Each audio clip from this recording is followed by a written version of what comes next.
Excuse me. Good morning, saints, and shalom, and blessings to you all in the name of our Lord and Savior Jesus Christ. Welcome to this episode of Un-Apologetics, the show where we are unapologetic about apologetics, and I am your host, CJ Cox. Want to go ahead and say shalom to anybody who is here. Looks like we don't have anybody who's made themselves known in the live chat quite yet, but according to the StreamYard, at least a couple of you guys are here, so I appreciate those of you guys who have shown up already. If you are here, please remember to like and share this video. Please consider subscribing to the channel if you have not done so. Hit that bell to get notified every time that we go live. If you want to follow us on any of the various social media platforms which you frequent, we certainly would appreciate it. I am on Gab, Parler, Minds, Twitter, and Facebook. You can find me at the tag The Synagogue on any of those websites. Share this video to any of those websites if you're on them, and go ahead and give your boy a follow. I do follow back. Also, if you want to support us in any financial way, you can certainly do so either by subscribing to the Patreon, which is a monthly subscription service. You can give as much or as little as you like. We do not have tiers. Or by giving a one-time donation to the PayPal. Again, no tiers. You can give as much or as little as you like. Anybody who decides to do that, we certainly do appreciate you. Also want to go ahead and let you guys know I do have a debate coming up in about 9 days. So November the 17th, we will be having on Standing for Truth's channel around 7 p.m. Mountain Time, a round 2 with Will Kinney, where we will be discussing, once again, KJV onlyism.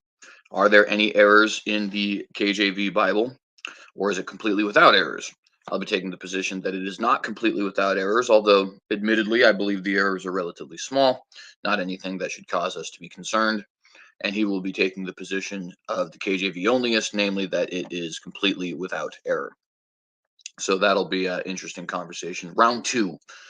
And, hopefully a good conversation for you guys that is edifying to everybody involved. Don't really have much else to announce here today. So we're going to go ahead and get right into the prayer, and then we're going to go ahead and get right into the review. We'll explain a little bit more about what today's video is about, but basically we are going to be reviewing a interview from Mythvision, Derek Lambert. For those of you who don't know, which I highly doubt is anybody here, for the most part, most people in this quote-unquote community are fully aware of who Mythvision is. He's got a lot of interviews, both with theists and non-theists. He's had a lot of debates he's hosted on his channel. I've actually been on his channel before. And yeah, so it's a very interesting channel there. I definitely do recommend checking it out, although, of course, I am a Christian. And we're going to go ahead and review one of his interviews today. So let's go ahead and get right into this. We're going to say a prayer, and then, we'll get right started.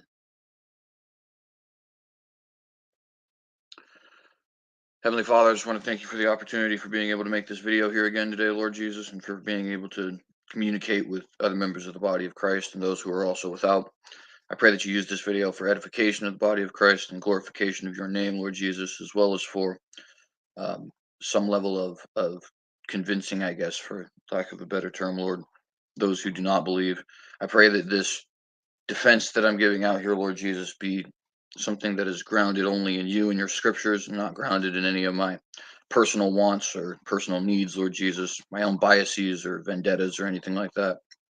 I pray that this video be something that is edifying, like I said, Lord Jesus, and I pray that when we come to use your scripture or come to use principles that you teach us, Lord Jesus, that we do so only in the most reverential way. I ask these things in Jesus Christ's name, Lord Jesus, and I give you the glory. Amen.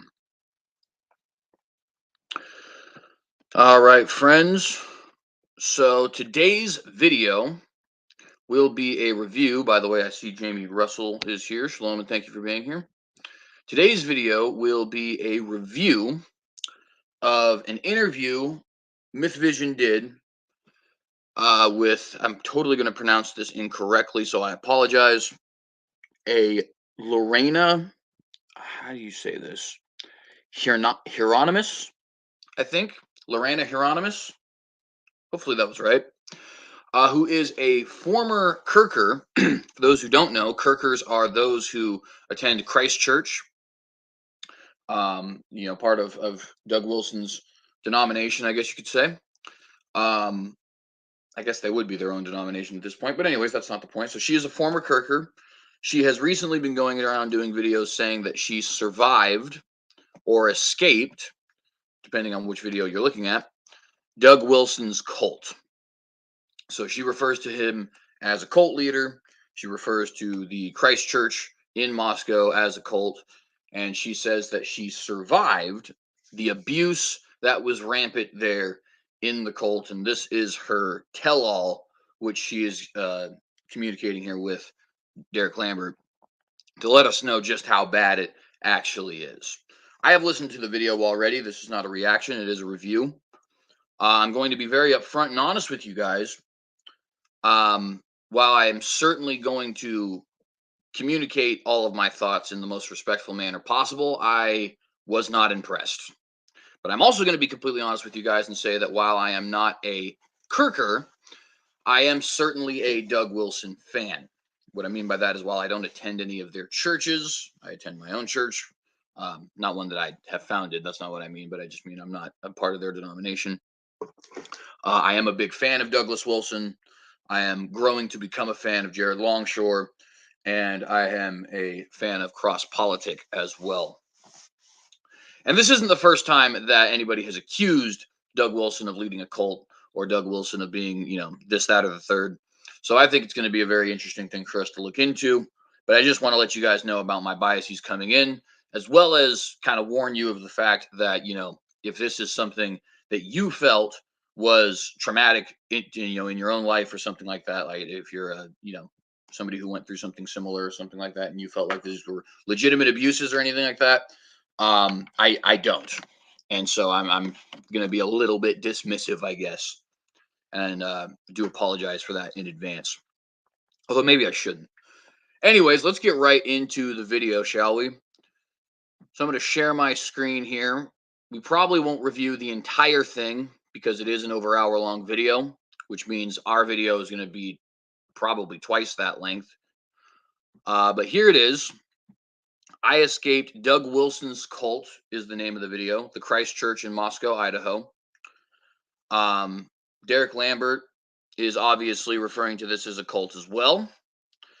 I personally think that's a little bit disrespectful on their part, but that's perfectly fine. They can do whatever they want. It's a free country. You have freedom of speech here.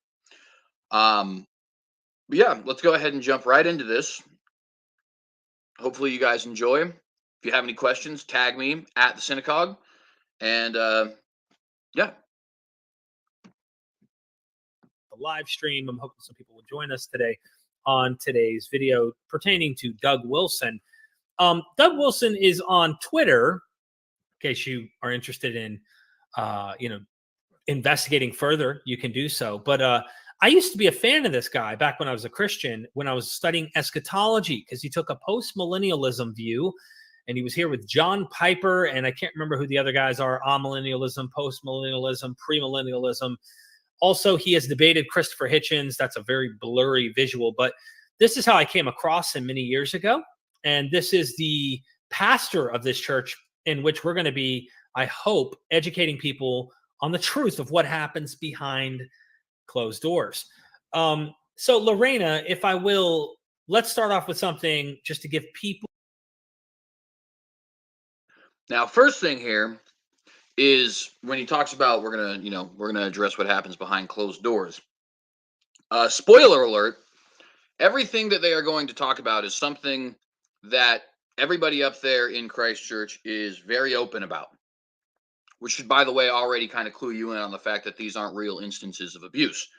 They're going to talk about things like biblical patriarchy. They're going to talk about things like creationism.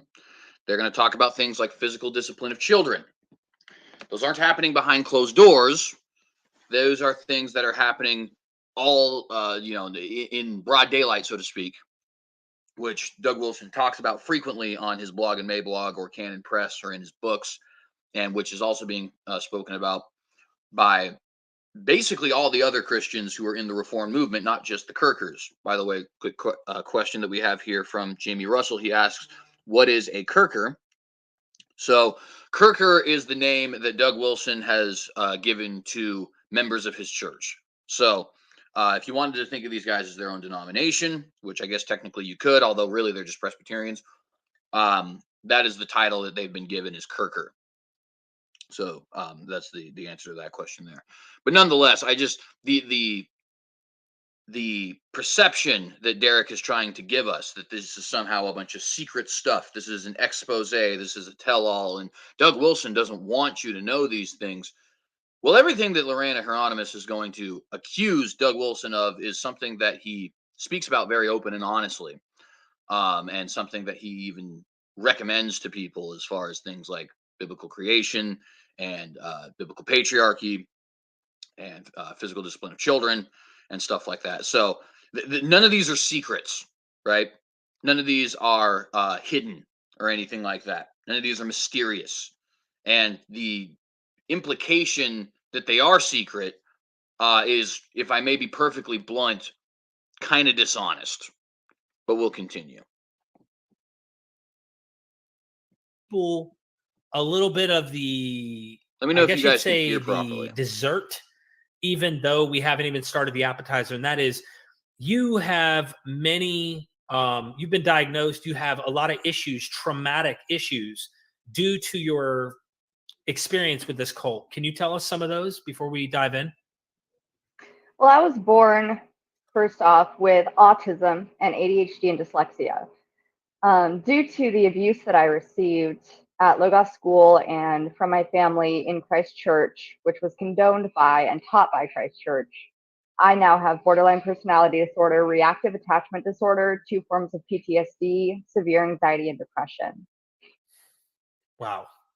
Yeah. That was like right to the jugular. You know what I mean? And I wanted that. And just so everybody knows, me and Lorena spoke before the live stream.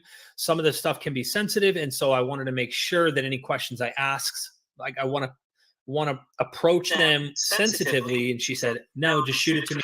Now, keep that in mind when we continue to watch this video. She says that what she experienced at Christ Church has led to her having borderline personality disorder, has led to her having severe depression and anxiety, and has led to her having post-traumatic stress disorder. In other words, what we're about to hear should be pretty vile, right?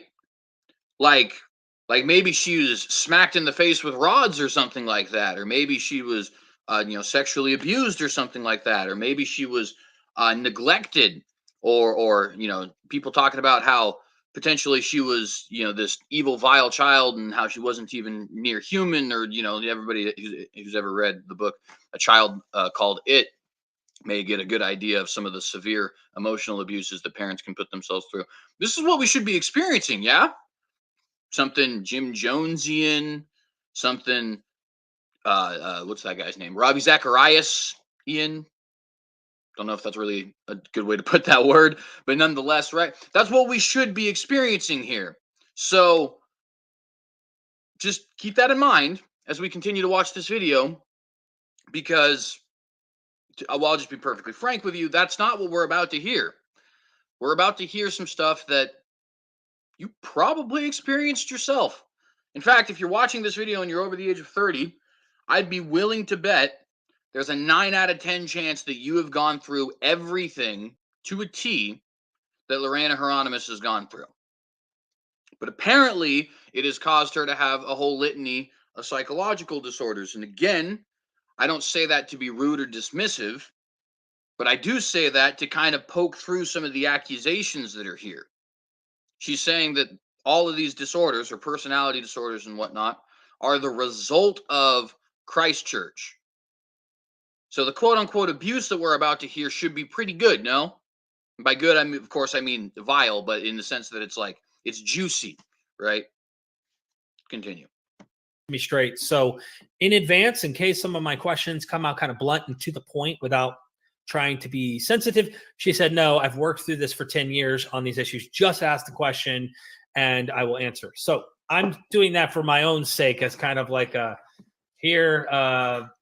don't shoot the messenger. Okay. Lorena, tell us about your history, if you will, in introducing yourself or your family to this, I call it cult. So I'm going to probably refer to it as the cult. of Doug Wilson or the Christchurch cult, because that's what it is. And tell us how you were introduced to this. My family moved to Moscow, Idaho when I was really, really young. They were looking for someone that was like economically stable and there weren't a lot of disasters, natural stuff, hurricanes, that sort of thing. My dad chose Moscow, Idaho because it fit the mold of what he was looking for his family.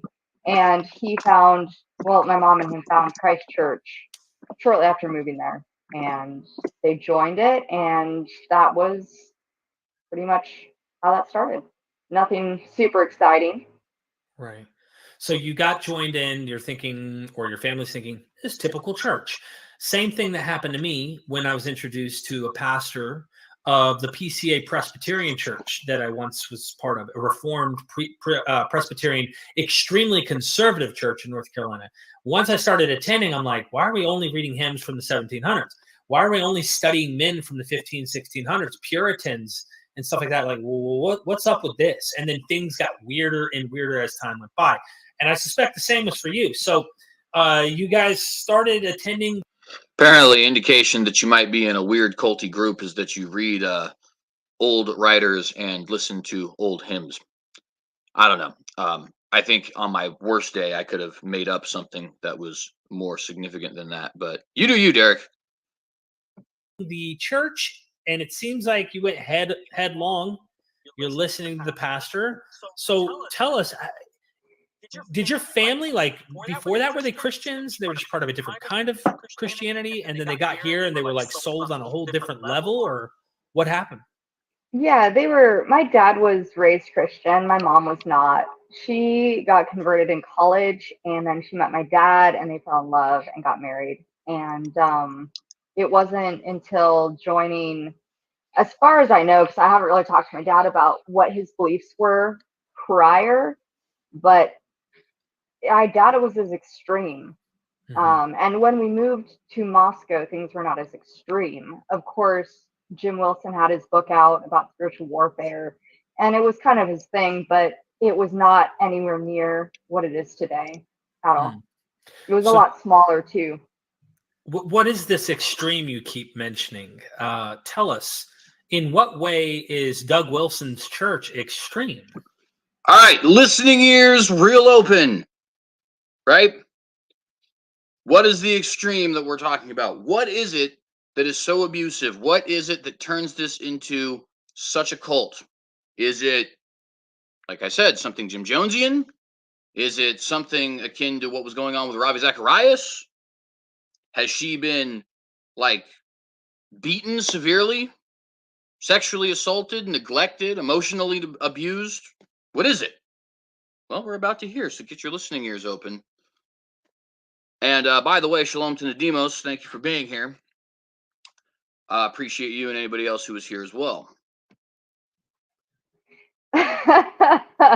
That's a deep question because there are a lot of ways. There are a lot of ways that they're very extreme. Currently, they are promoting a book at their, I guess, publishing company called Canon Press. And it promotes Christian nationalism, not just in euphemism, but in name. So they're not even hiding what. No. Okay.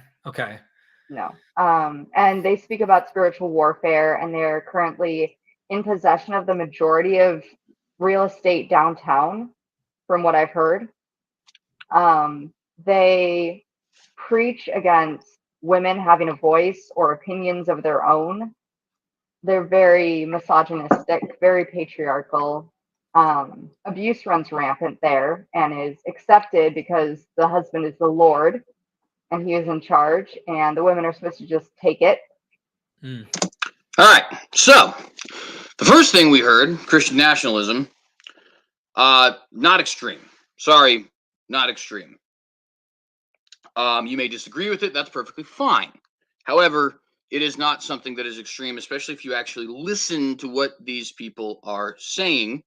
For example, Douglas Wilson has been very clear that he believes that there should be freedom of religion. He is very clear that there should be freedom of speech.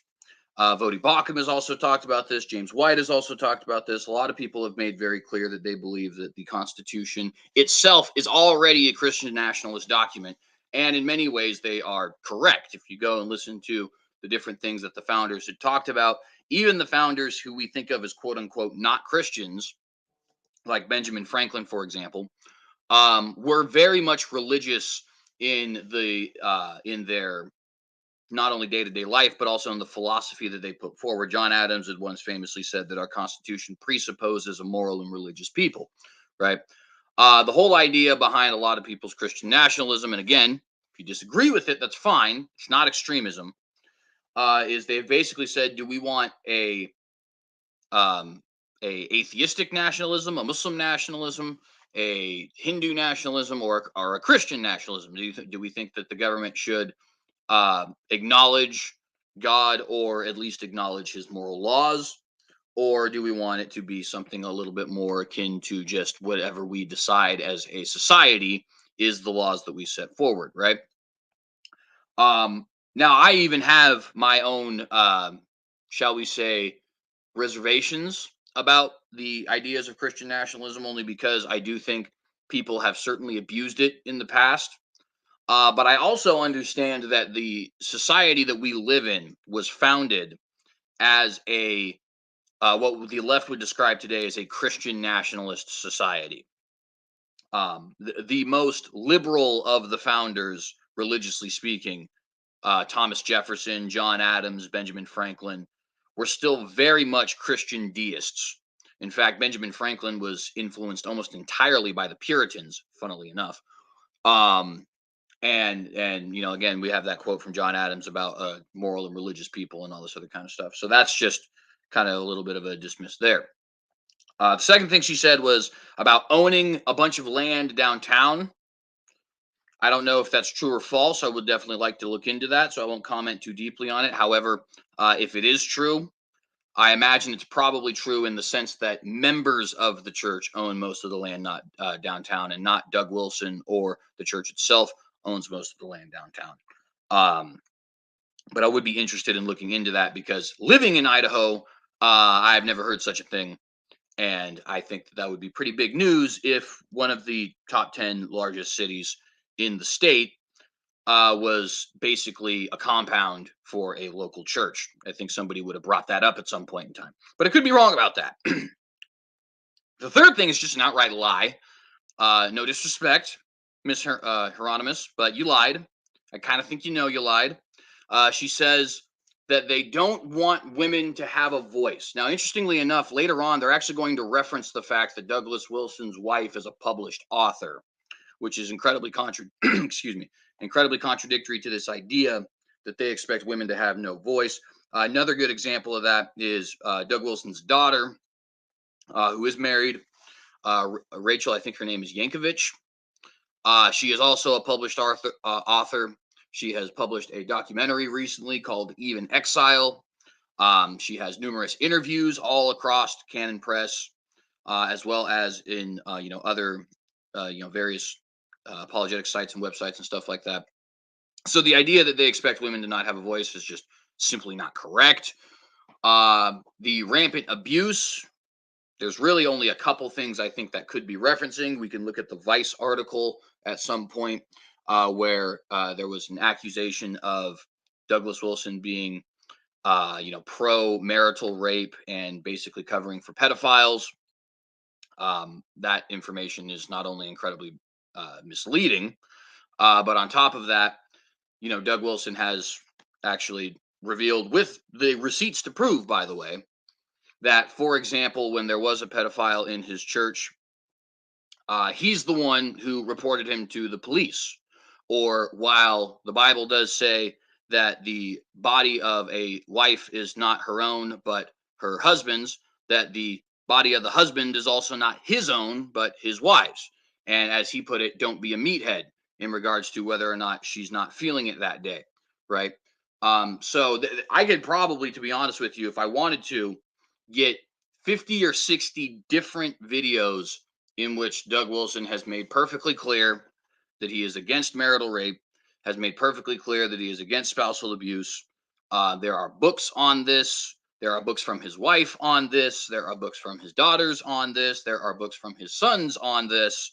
You cannot possibly be informed on the positions and say that this is something that is endorsed by the church.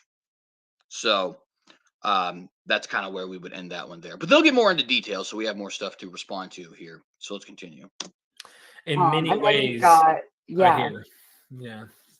yeah, and then you've Oh, also, patriarchy is biblical. So sorry, but not sorry. That's just the way that it is. And we're a naturally patriarchal species.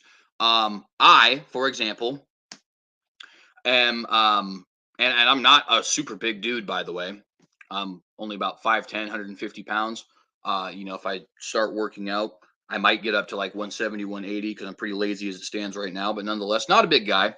And I'm almost an entire foot taller than my wife and outweigh her by probably 30, 40 pounds. And on top of that, whereas, most of a female's weight is actually going to be body fat. Women have larger thighs. They obviously have larger buttocks. They obviously have breasts, all these other kinds of things. Most of a male's body weight is going to be muscle. People have talked ad nauseum about the bone density. We have a more aggressive nature, all these other kinds of things. What does this all mean? We are just simply a patriarchal species by nature. It's just the way it is, right? That's actually why we have rules like you shouldn't hit women, right?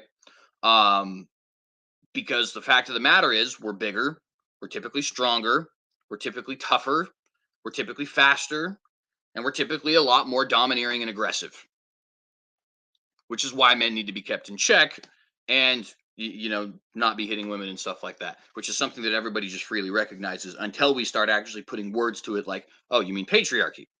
But anyways, I continue. got the kids that, later as adults, they come forward about sexual abuse. And during those times that they came forward to the church, it was covered up and they were told not to go to the police.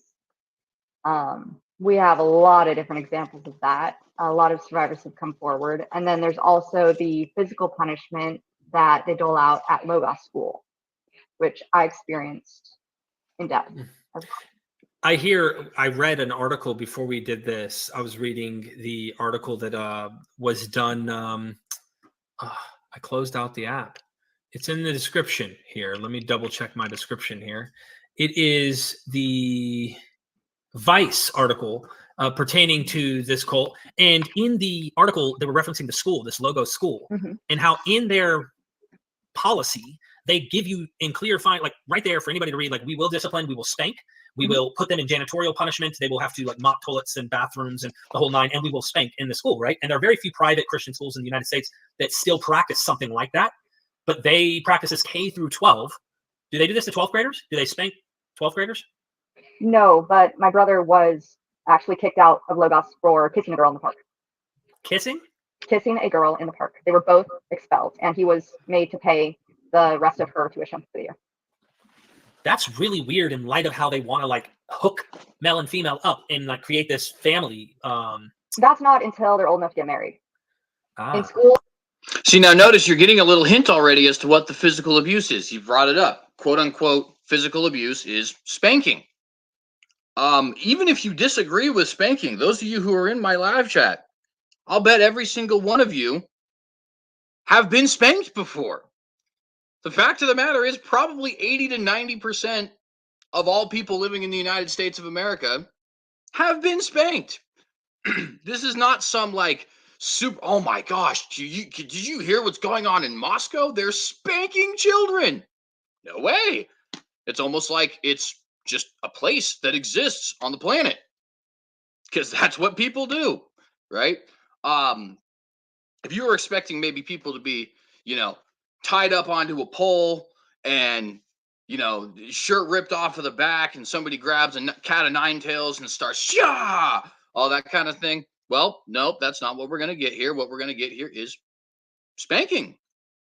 Now, for what it's worth, I do believe that corporal punishment should be done at the hands of the parents, not necessarily at the hands of the school. However, also, for what it's worth, my view would put me in the minority of pretty much anybody even 10 years ago, 20 years ago, 30 years ago, 40 years ago, right?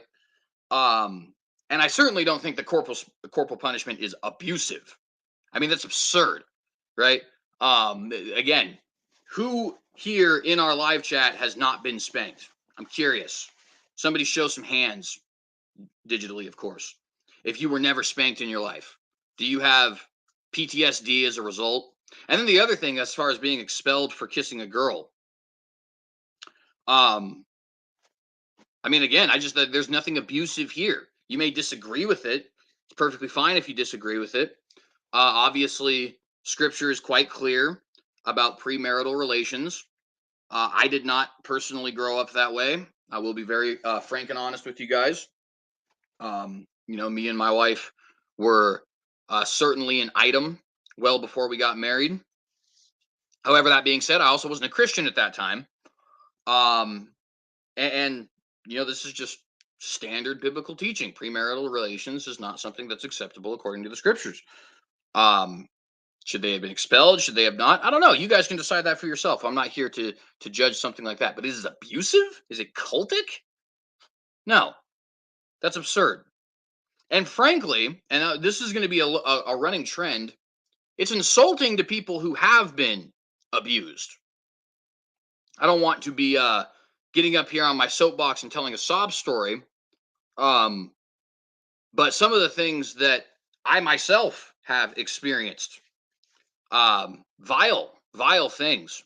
Maybe we'll even get into it a little bit. When you start saying stuff like spanking and expelling people for kissing is abusive, if I could just be perfectly frank, it actually is somewhat insulting to the stuff that I actually did go through. Not some, nebulous person out there in the nether, like me personally, right? And a lot of other people like me. Well, you're not even allowed to be, it's not that you're not allowed to be friends with a different gender, but it's not encouraged at all, and it's really looked down upon. You're not supposed to really interact with individuals of the other gender. So this is something I've heard him say in the past when I was studying eschatology, because he's a post-millennialist, and this is stuff that you may not even care about or even ever investigated on this stuff because I'm a weirdo. Let's learn new things. Yeah, well, he talks about post-millennialism as a partial preterist, and he kind of looks at the world, the physical world, as a spiritual warfare battleground.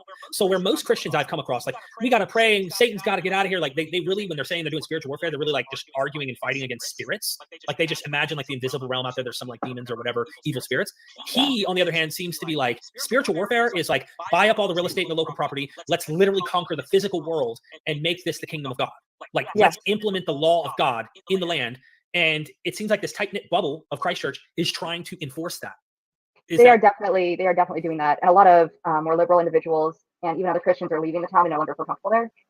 While other people that don't realize how bad the abuse is or that it exists are pouring into Moscow to attend this church. They also have spread out as far as the East Coast. They have churches almost everywhere now. And my parents actually attend one in Florida, in the CIC. Okay, personal question. Your parents, your mom and dad attend one? Mm-hmm. And so does my oldest brother. How does that work? And what is your, if I may, what is your relationship with them at this point? Before my interview the other day, I was on good terms with my mom and dad. They were aware that I was going to be doing this, but I have not been able to reach my mom since then. And I don't know if she's just busy or if they're taking a step back. Wow. Well, I hope. So I want to hammer on that a little bit. What's one of the number one things you get from cults, right? Like, for example, with the Jehovah's Witnesses or with the James Jones cult, or Jim Jones, excuse me, cult. I guess his name would have been James, so that doesn't even matter. But nonetheless, it's isolation, right? Oh, you actually can't go talk to the outsiders. That's frowned upon. In fact, they're going to make that accusation later on here. And yet here she is saying, hey, they knew I was going to do this interview and we were on good terms. Doesn't that seem kind of counterproductive to the agenda that you're trying to put out here if you indeed are a cult? I don't know, man. I know any cult that I've ever studied has had very strict rules about whether or not we're going to allow members to communicate with outsiders. Here, Lorena Hieronymous is saying, no, actually, I am an outsider who communicates still with my parents and we're on good terms. Now, she, of course, has just said that maybe that's not the case anymore. I don't know, maybe it's true, maybe it's not. Certainly hope it's not. But nonetheless, you get the idea, right? It's not very cult-like behavior. Cults tend to be like, no, you don't talk to those people. Cults tend to be like, no, you don't actually want to have any interaction with former members. They blacklist you. They blacklist people who don't blacklist you. There's this whole public shunning sort of thing, right? Is that what we have taking place here? By your own admission, it appears that the answer is no. So what we have so far is lies about the way that they treat women.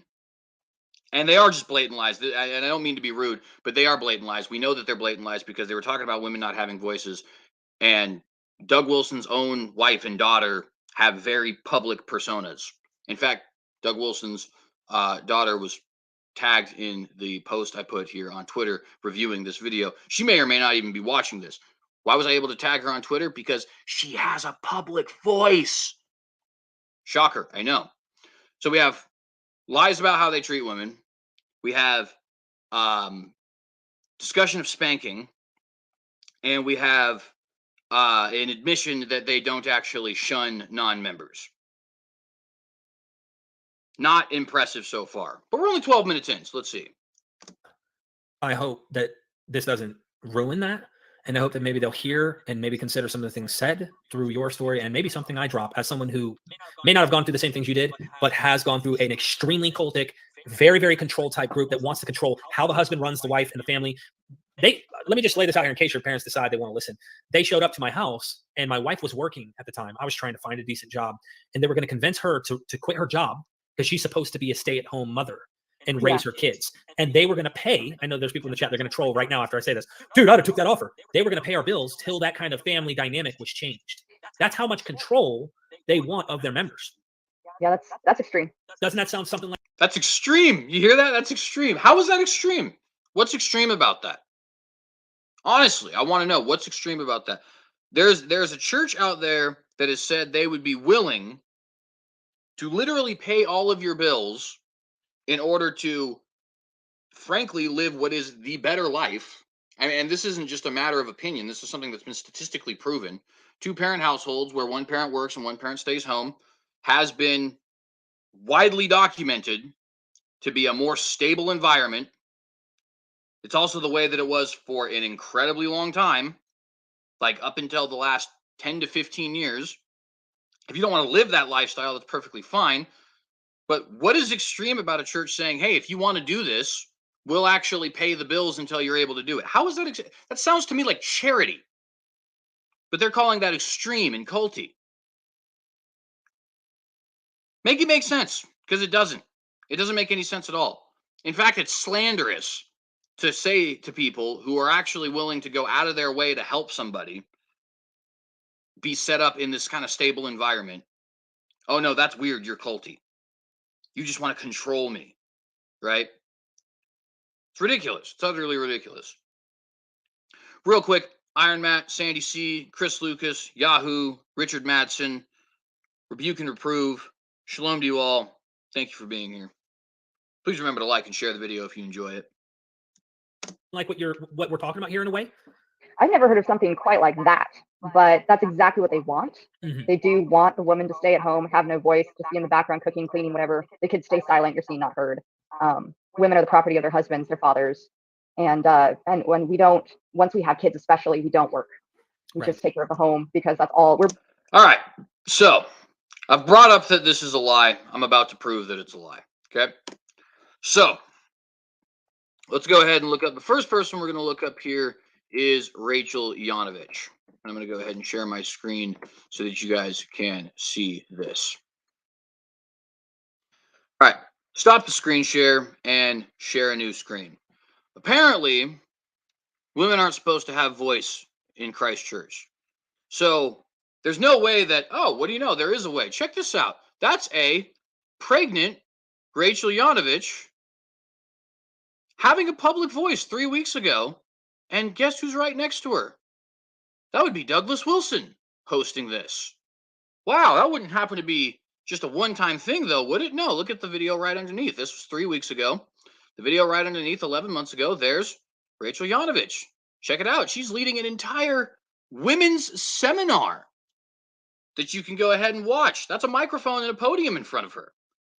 2 years ago, her talking about her scandals, which I'm sure that she has been accused of many different things as her father has.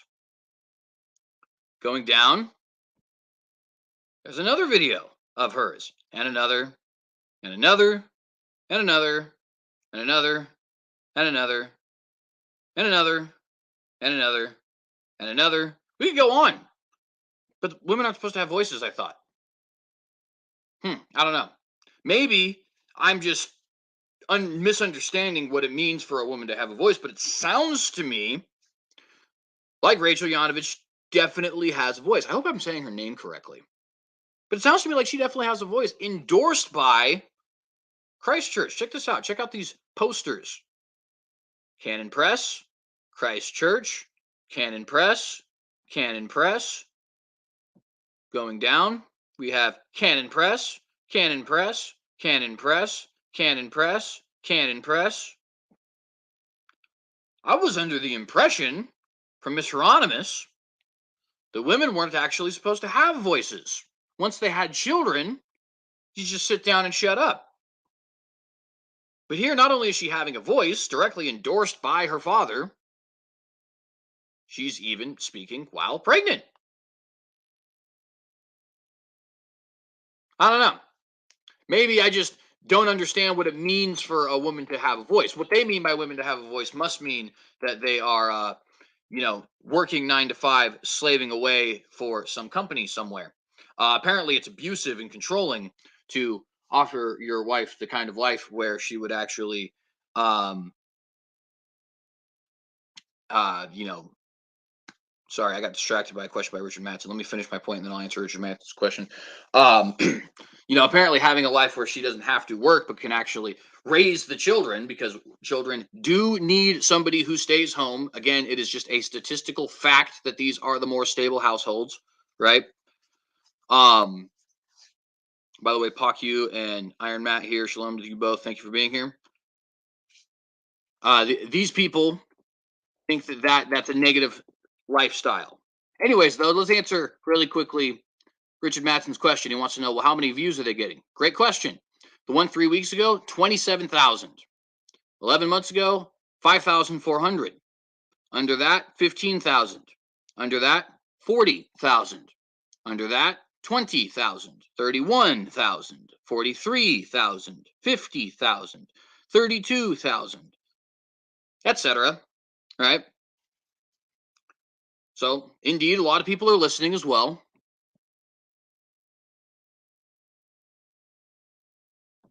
All right, well, let's see if there's maybe this is just a weird kind of fluke, right? What do they say that there's an old saying, I can't remember what it is. The exception to the rule. There we go. There wouldn't by chance be another woman who is very commonly speaking about what do you know? Yes, there is. You might notice that this one's last name is Wilson. That's because this would be Doug Wilson's wife, Nancy Wilson. Oh, that's lame.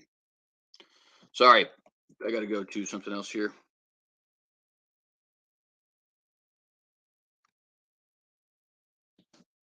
Let's see, Nancy Wilson, author.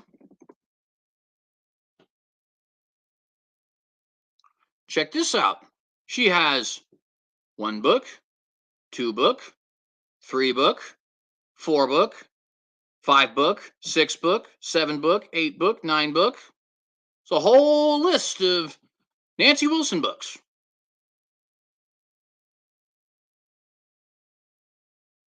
But I thought women weren't supposed to have voices. I thought that the church looked down upon that, wanted women to just sit down and shut up. You see what I mean? Like, it's just out. These are just lies. They're slanderous lies. And I mean no disrespect to Derek. And I mean no disrespect to, Miss Hieronymous. But you are absolutely lying. And I feel like you probably know it, especially since later on they're going to reference the fact that Nancy Wilson is a published author. And continue to say, oh, we expect women to not have a voice, not be able to speak, be seen and not heard, all this other kind of stuff. It's incorrect. It's just factually not true. Anyways, let's get back to the video, though. By the way, I see some people referencing the fact that they voted. Do vote today. I personally will be voting Ammon Bundy 2022. Not ashamed about it, but nonetheless. Let's go ahead and get back into the video. Basically domestic slaves. That's all we are to them. We're livestock. I think there's some truth to this, what you're describing here. Let me ask you this. There's not. There's no truth to it. We literally just demonstrated that there is not truth to it. So do they show up to your house if you don't come to church on Sunday? Or would they No, elders but possibly show up? they might invite us over for dinner, or they might come over for dinner or something like that. But they don't just show up and knock on the door and say, "Where were you?" You know, they're not quite that aggressive. As far as I know, when I was there, I didn't see anything like that. There was a point when I was finally old enough to say, "I don't want to go anymore," and I did. And nothing ever happened. But I was known for being rebellious and in sin and not bearing fruit. Right. So I don't think it was much of a shock to anybody. I figured I'd ask because that's what happened to me. If it wasn't just from one Sunday, I missed 2 in a row.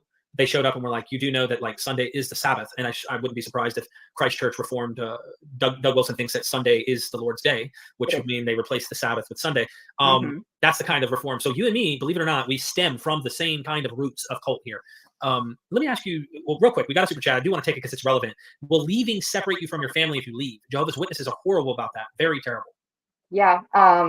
If your family doesn't agree with it, then they stay and you are shunned from not just, it's very much like the Jehovah's Witnesses. You are shunned from the community and you are shunned from your family. I actually have a friend who was shunned from his family because he is trans. Okay. Let's remember that literally 3 minutes ago, she said she was on good terms with her parents. So she was either incorrect then or she's incorrect now. Are they detaching you from your family when you leave, as you just said? Or are you still on good terms with your parents, even though they actively know what you're doing and the church actively knows that you're their daughter, like you said 3 minutes ago in this exact same video? Were you ever a member? Like, did you ever become a full-fledged member? Therefore, did they send you an excommunication letter, or did they excommunicate you from their church? Well, I was raised and baptized into the church. I have no idea if I was ever under discipline or anything like that because I just didn't care. Right. I just cut everything off. I was like, okay, bye, I'm out. Like I never fit in anyway. Screw you guys. And I left. You sound like my wife. My wife was the same way. She was like, "What is this letter of excommunication?" I thought when we became members, it was like all the other churches. We just show up and you're like, "Hey, I'm a member. Cool." Like, no, this was like legal documentation, like almost like the papal from the Roman Catholic Church would have sit down like, "We're excommunicating you." It was on that level. So it's not quite Jehovah's Witnesses, but maybe depending on the household situation on how they're going to treat you. What does Christ Church think about you right now? Do they know? I assume they do. I don't have any friends that are in Christ Church. I don't know what they're saying about me or what they think about me, and I don't give a crap. Their opinion doesn't matter to me. I'm sure they're not very happy, but I think right now they're not realizing just how much weight the things I say are going to have, and the effect they may have, and the amount of views I'll get. At some point, they'll start calling me a lumberjack dyke and whatever else Doug Wilson likes to call women. But hey, I now identify as a lumberjack dyke. My pronouns will take back the night and F Christ Church. Like, sure, I'll take it. This leads me to, what are some of the traumas that you experienced in your upbringing in the church? Yes, there were a lot. For me, it was a lot of gaslighting and manipulation, a lot of being taught that I had no value or worth because I was a woman. So outside of a man, I was nothing. Evidence, please. Because there's not a single work of Doug Wilson you could reference where that was said. And as we just demonstrated, they have plenty of women on their payroll, so to speak. I assume that they would. I mean, obviously they're publishing books, so they have to be getting paid somehow. And they're publishing books through Canon Press, and they're doing speeches through Canon Press, leading seminars at Christ Church. So it's just frankly not accurate. If your own personal family did that, I'm sorry to hear that for certain. But did the church teach you had no value because you were a woman? No, they did not. No, they did not. And I'm sorry to just tell you what you did and did not experience in that way. It may sound like I'm being dismissive and rude, but the fact of the matter is we have thousands of videos of these people speaking. We have tons of published books, not just from Doug, but from Toby Sumter and from Chocolate Knox and from Waterboy, as he calls himself, right? And from Nancy Wilson and from Rachel Yanovich and from Jared Longshore. And I think even Jesse Sumter is doing stuff as well, right? Like, we can fact check you. And the fact is, that is not what they teach about women. Like I said, we just demonstrated that the whole women aren't allowed to have a voice thing is just factually false. The most recent Rachel Yanovich video that we looked at was from 3 weeks ago.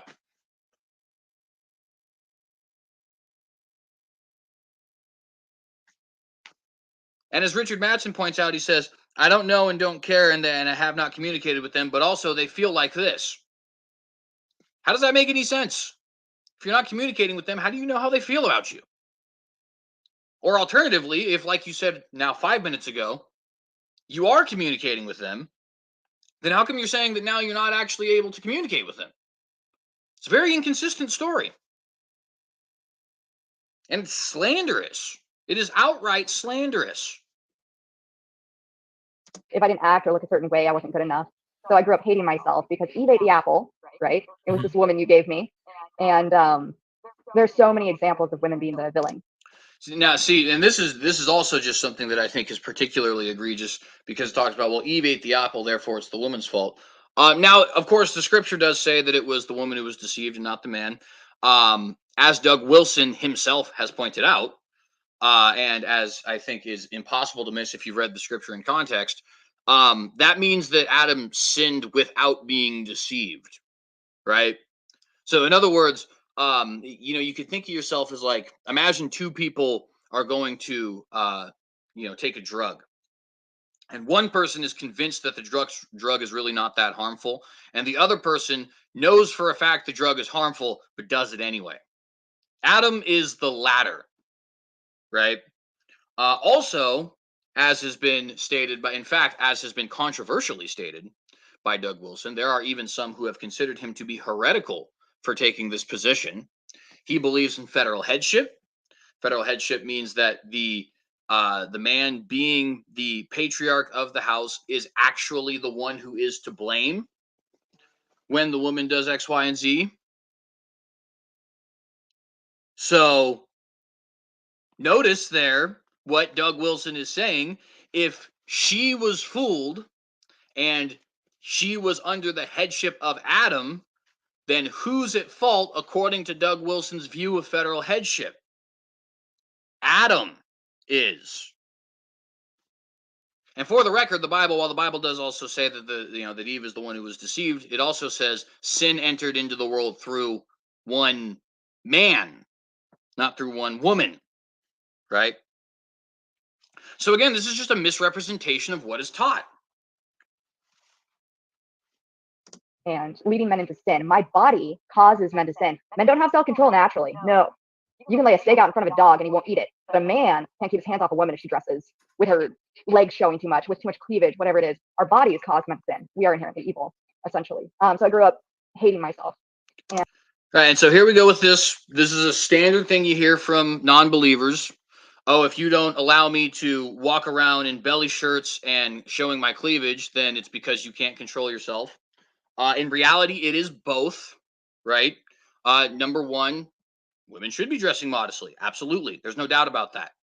Not only is that scriptural, but that is something which Douglas Wilson would teach himself as well. And that's just something that should be true. And it should be true for men also. There's no reason for men to be walking around in muscle shirts and taking their shirt off in front of ladies and stuff like that. There's no reason for you to provide temptation for people. At the same time, if somebody does provide temptation for you, you are definitely supposed to control yourself. In fact, there's a video out there where Douglas Wilson is asked the question, is a woman free to leave her husband if he has a pornography addiction? And while he goes through all the standard stuff of, obviously we try to be forgiving and stuff like that and work through it. But basically, his conclusion is, yes, you don't need to take that as a woman. You don't need to take somebody constantly belittling you by way of looking at other women and stuff like that. And there's what's the lesson you can take from that there? That it's the man himself who is responsible for not controlling himself there, not the woman, right? But also, you can kind of just think of it this way. So if I walk up to a black guy today and I say, you enter, and I think you guys know what I mean by enter, and he decides to punch me in the mouth, Did I tempt him to punch me in the mouth? Yeah, I did. Is he responsible for punching me in the mouth? Yeah, he is. Notice those aren't contradictory with each other. See, I tempted the man to anger. I tempted the man to violence. I tempted the man to sin. And yet also, he needs to have the self-control to not actually act upon that anger. It's both and. It's not either or. And it's not because you're inherently evil that you shouldn't be you know, dressing it, as Richard puts it here, as a streetwalker. Which, by the way, again, applies to men also. Men should also be dressing modestly. Men should also be keeping their shirt on. Men should also be, aware of the fact that women are lustful creatures as well. Human beings are lustful creatures. It's just kind of the way it is, right? You don't entice people to sin. You also don't act on that when other people are enticing you. I would challenge Miss Hieronymous to give me one single example of where Doug has ever said women are inherently evil, their bodies are inherently evil, and men cannot control themselves if women are naked around them. You won't find it. I guarantee you won't find it. And again, it's a both and thing. And we all recognize this when it comes to somebody leaving their wallet right in front of a thief. We all recognize this when it comes to somebody insulting somebody else. We all recognize this when it comes to plenty of other things, that enticing somebody to sin or to commit an immoral act, for the atheists out there, is wrong, and also that committing the immoral act is wrong and you need to control yourself. They're not contradictory. And as Pak Yu says here, ladies look a lot more lovely in modest clothing. And ladies, you do. And by the way, even for the record, if you want to dress sexy, guess what? There's a bedroom for that.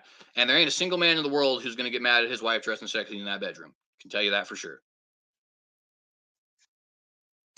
And that caused a lot of psychological issues down the road. Then there was the physical abuse that I received at Logos School and also at home, because one of the things I heard my pastor, Doug Wilson, say so many times was, do not spare the rod. And that was something very, very much performed. There were not very many days. There was at least a year of my life where I was beaten almost every single day. Wow.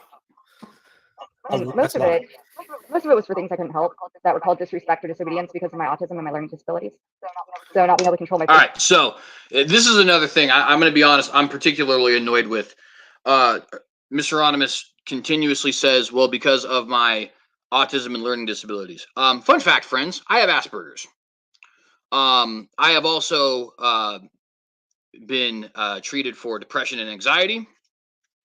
I have also had people suggest, though I've never been fully diagnosed, I have had counselors suggest that I might be schizotypal, right? You know what I don't do is use those things as an excuse for me to act flagrantly disrespectful towards people. And by the way, my Asperger's, which is probably what she has as well, is clearly about on par with what she has, because both of us are able to talk relatively clearly and concisely, and have proper communication of social cues and stuff like that. And there are plenty of other people like that. If you meet somebody who's like, oh, well, I'm sorry that I'm being disrespectful to you. Well, I'm sorry that I'm lying to you. Well, I'm sorry that I am, this, that, and the third. I have autism. Not an excuse. Guess what? So do I. Iron Matt says in the live chat, I have ADD. Yeah, a lot of people are diagnosed with a lot of stuff. And you know what we don't do? Use it as an excuse to act like turds. If you were acting like a turd, it's not because you have some minor psychological disorder, and they are minor. Again, I am experiencing them. I know for a fact that they're minor. 3 of the things she mentioned, Asperger's, depression, and anxiety, are things that your boy has actually been treated for. I guess I don't know if they consider Asperger's to be autism anymore, but nonetheless, I'd have to look into that. It's not an excuse. It is not an excuse to tell lies. It is not an excuse to be disrespectful. It is not an excuse to be rude. And while we're on that, spanking is not abuse. It's not. Chris Lucas says, I think everyone has a psychological disorder. Honestly, you're probably right, especially in the modern world because we're so overstimulated. That I would wager that that is true, especially when you consider like certain things like ADD, dyslexia, depression. These things like they're kind of standard human emotions in a way. But back in the day, they just referred to people as melancholy or busybodies, right? Is there anybody in my live chat right now, though, real quickly, I want to know, is there anybody in my live chat right now who was not spanked? Not that anybody's gonna judge you if you weren't, but I just want to know because she's saying that this abuse, these beatings caused her to have extreme psychological trauma. And what she has been referring to is spanking. We already know that because we've already heard her. So is there anybody in my live chat at all who has never been spanked? Just curious. Richard Madsen says, last I heard, Asperger's is a specific place on the autism spectrum. And we do have one person. Sandy says I wasn't spanked. All right, so we have one. There are 12 people currently in the live chat. One person says they were not spanked, which, for the record, Sandy, no problem with that. I don't know if that's just because your parents didn't want to or because you were a particularly good child, whatever it is. But notice 1 out of 12. 1 out of 12. That means, what's the statistics there? It's got to be over 90% because that'd be 9 out of 10, right? The vast majority of us have been spanked. And for the record, I just gotta be honest. I wasn't actually expecting to even get a Sandy C. Not that there's any problem with that. Like I said, if your parents decided that they weren't going to spank, or if you were just a particularly good kid, no harm, no foul. No issue there, right? But spanking is not abuse. It's not abuse. We have a couple people in the live chat, Iron Matt, Richard Matson, Pot Q, talking about, yeah, I probably wasn't spanked enough, if we're being honest. And I feel you. It's not abusive. You want to know what is abusive? Being, I don't know, smacked in the face with a bullwhip. By the way, that happened to yours truly. And this is another thing I just want to point out here. I haven't talked about a lot of this stuff, publicly, but we might as well talk about it now since we're on this. I was legitimately abused as a child. My mother and my mother's side of the family were quite vile, if I will be honest with you. I have been, like I said, hit in the face with a bullwhip. I have been punched in the face. I have been accused of giving my mother cancer that didn't actually exist. As a 9-year-old child, by the way, you can imagine the kind of psychological trauma that puts somebody through. When I hear people talk about, oh, this, I was spanked and it caused me to have psychological disorders. It's like, get over yourself. Are you serious? Are you serious? You have no idea what abuse is. And by the way, for the record, even with what happened to me, and maybe we'll do a full video on that for people who have gone through similar things. I'm fine. I'm doing good. So if I'm fine, then Hieronymous, you're fine. Get over yourself. Spanking is not abuse. I'm sorry. Facial expressions, my tone of voice, being too blunt the way I said things, not understanding, social cues, and not being able to follow through with things I was told to do because I couldn't really understand. My brain would grab onto every part of what I was told, and that caused a lot of trauma. Wow. Is the Christchurch community, do they kind of view mental health stuff? They downplay the medical side of some of the stuff. Like when I was, I'm a recovering drug addict. In fact, I just passed my 7-year mark from heroin. Congratulations. Yeah. That's awesome. I'm never. Also, for the record, while we're on that, very cool, Derek. Very cool. Looking back, I'm going forward, but it was finding out that it was a disease, finding out that I had severe mental health issues, that wasn't a demon or spiritual warfare. It was much more physical, genetic, environmental trauma, the whole nine. And so when I approached the church, they said, I don't know if I think addiction is a disease, but nonetheless, I'm still very proud of Derek for breaking his addictions. It's very cool. Anyways. that it was spiritual, and that you were fighting not flesh and blood, but you were fighting spiritual battle. And it was absolutely wrong.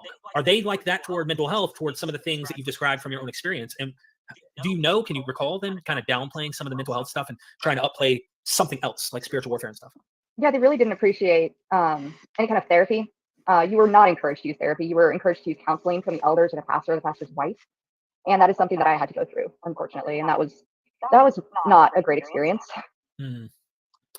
Caleb Jackson, thank you for that super chat. As a Christian, he says, I find Wilson to be a cult leader. Absolutely. There is a very large group of Christians right now that is trying to expose Doug Wilson and fighting against his Christian nationalism and his just the load of crap that he pulls and calls Christianity. It's nothing Christ-like.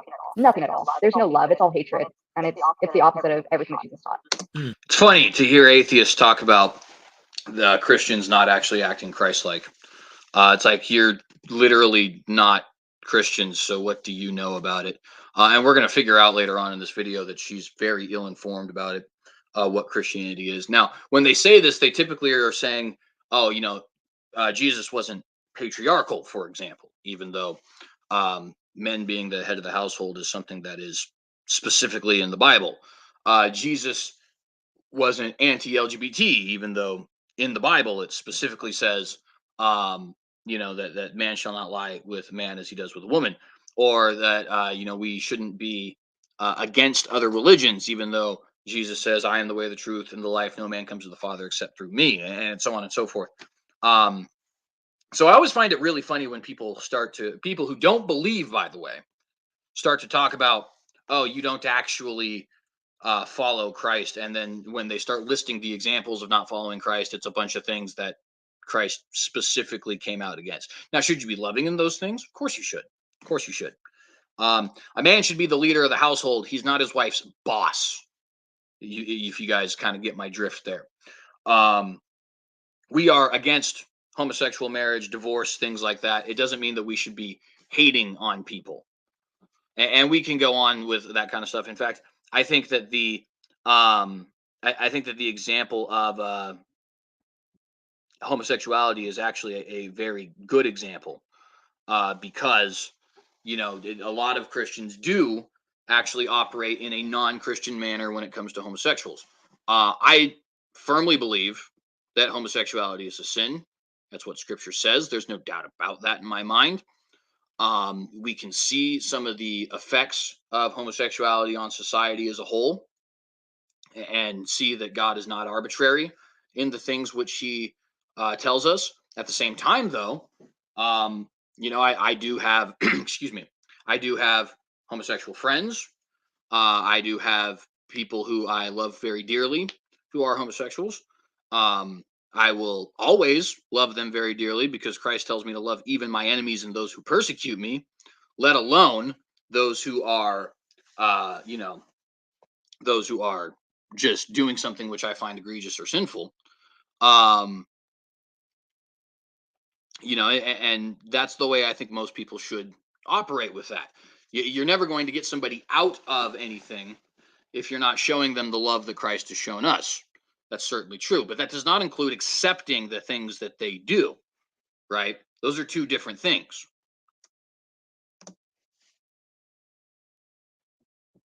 Oops, sorry, thought I pressed play. Christian nationalism.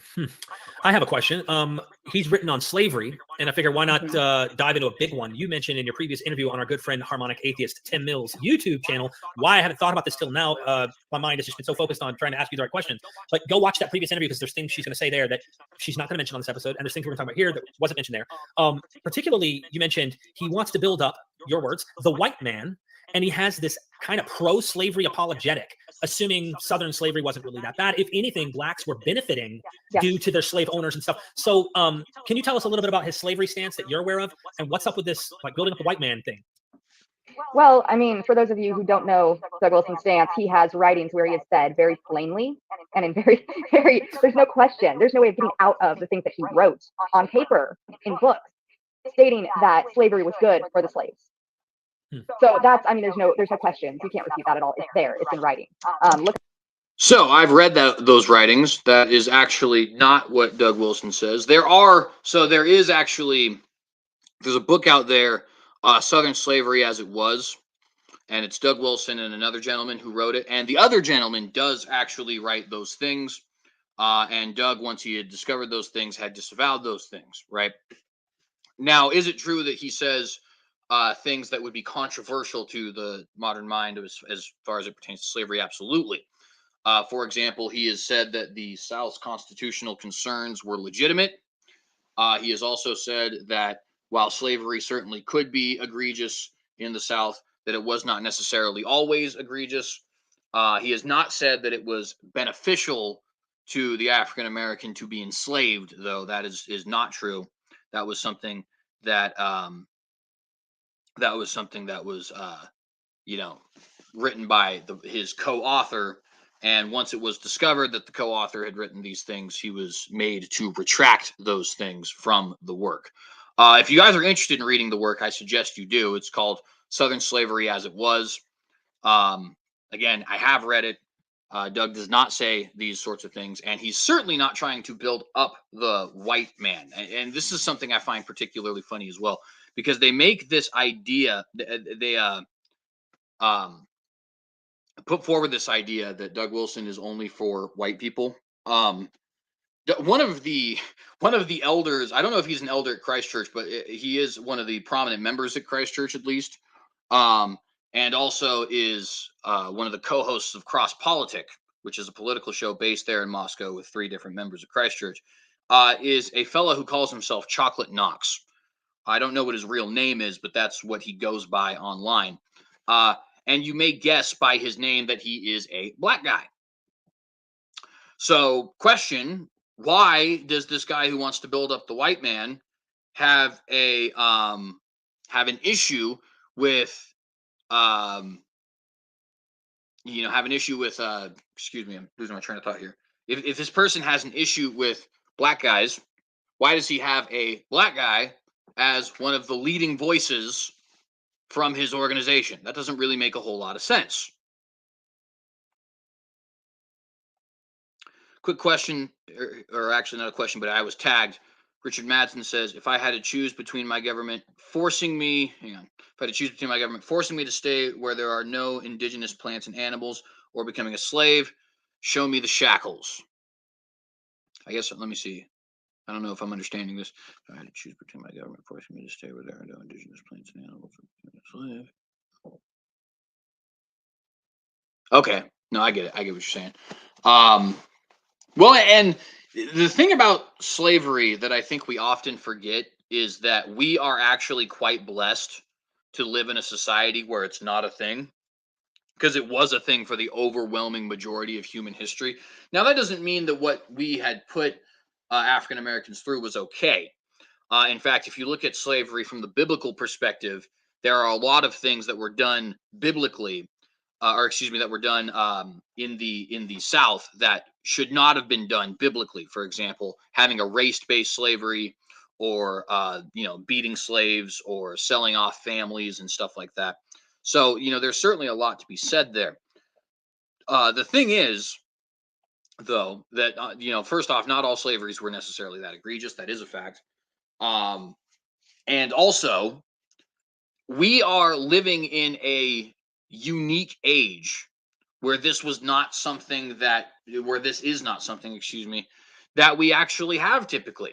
And when you look at something, that has gone on throughout 95% of human history, maybe even more than that, and is not going on now in your modern society, it's hard for us to actually, if we're being honest with ourselves, to look back and judge these people, knowing that that was the way life was, not just 100 years ago, 150 years ago, sorry, but for the last 6,000 years plus, right?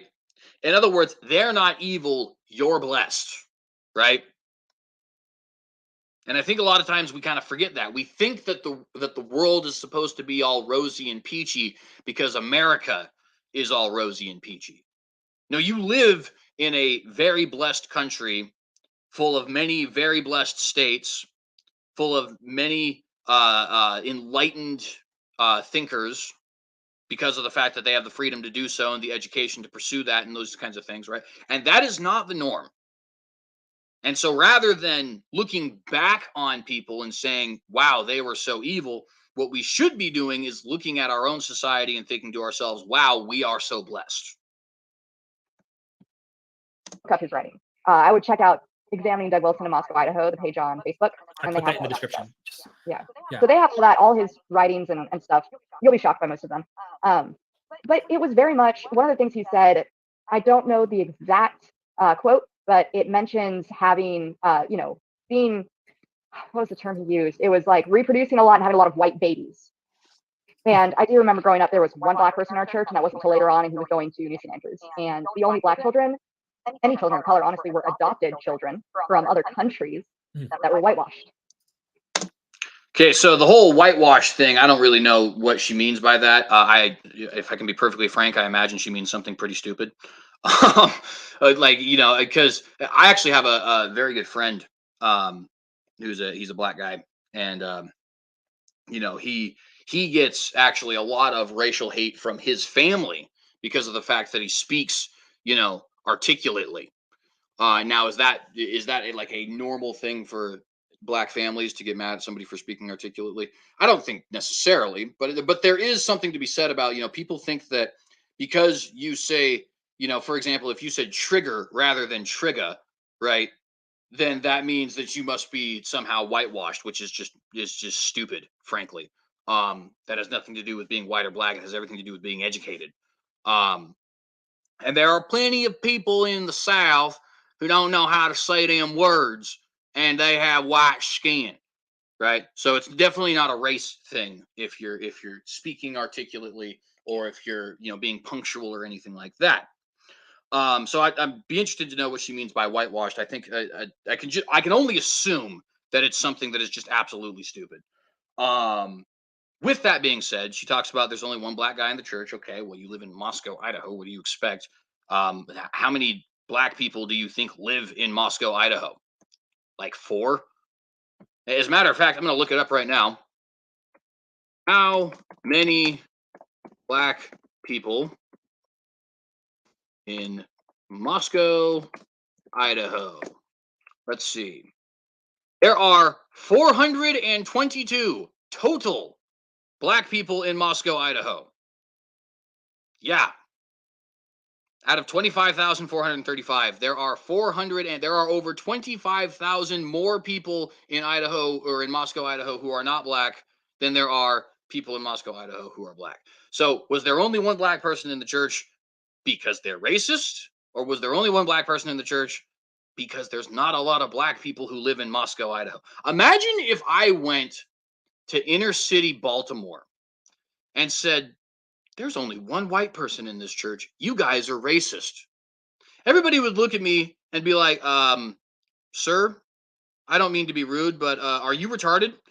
There is literally almost no white people here, let alone in the church, right? Like, you're in inner city Baltimore, my friend. It's the same thing here. That has nothing to do with being racist. It has everything to do with the fact that there's not a lot of black people there. This is basic demographics 101. And as far as the quote about having many white babies, that was literally in a video. It's actually called Pasty White Orcs. You guys should check it out. It's a great video. That was actually in a video where he was responding to people who are being angry at others for having the audacity to be white. He was saying that white people should not feel guilty for their whiteness and should have many white babies. It had nothing to do with racism. It had everything to do with responding to people who are racist. And I'm sorry, but if you're one of those people who says, oh, well, black people can't be racist, then I got a bridge to sell you, and it's going to be a couple $100 million, because apparently you're dumb enough to pay that kind of thing. It's absolute nonsense. Absolute nonsense. Wow. So, yeah. This is interesting. I'm curious. I never attended their church. I'm curious if they kind of teach this stay with your own kind teaching. And I'm not talking about like, hey, you like country music? I like country music. I'm talking, you look like me. You talk like me. We have the same genetical, we look very similar, meaning our skin color and such. Is that taught in the church? A lot of these things aren't said out loud, but they are. A lot of these things aren't said out loud as code for no. Insinuated. And one of the things that is taught very loudly is that you really aren't supposed to have much community or friends outside of Christ Church community. That's And a cult. That's a cult. Just so you know, that's a cult. Remember, earlier on in this same video, she was saying that she still had good relationships with her family who was there. So again, we have a contradiction here.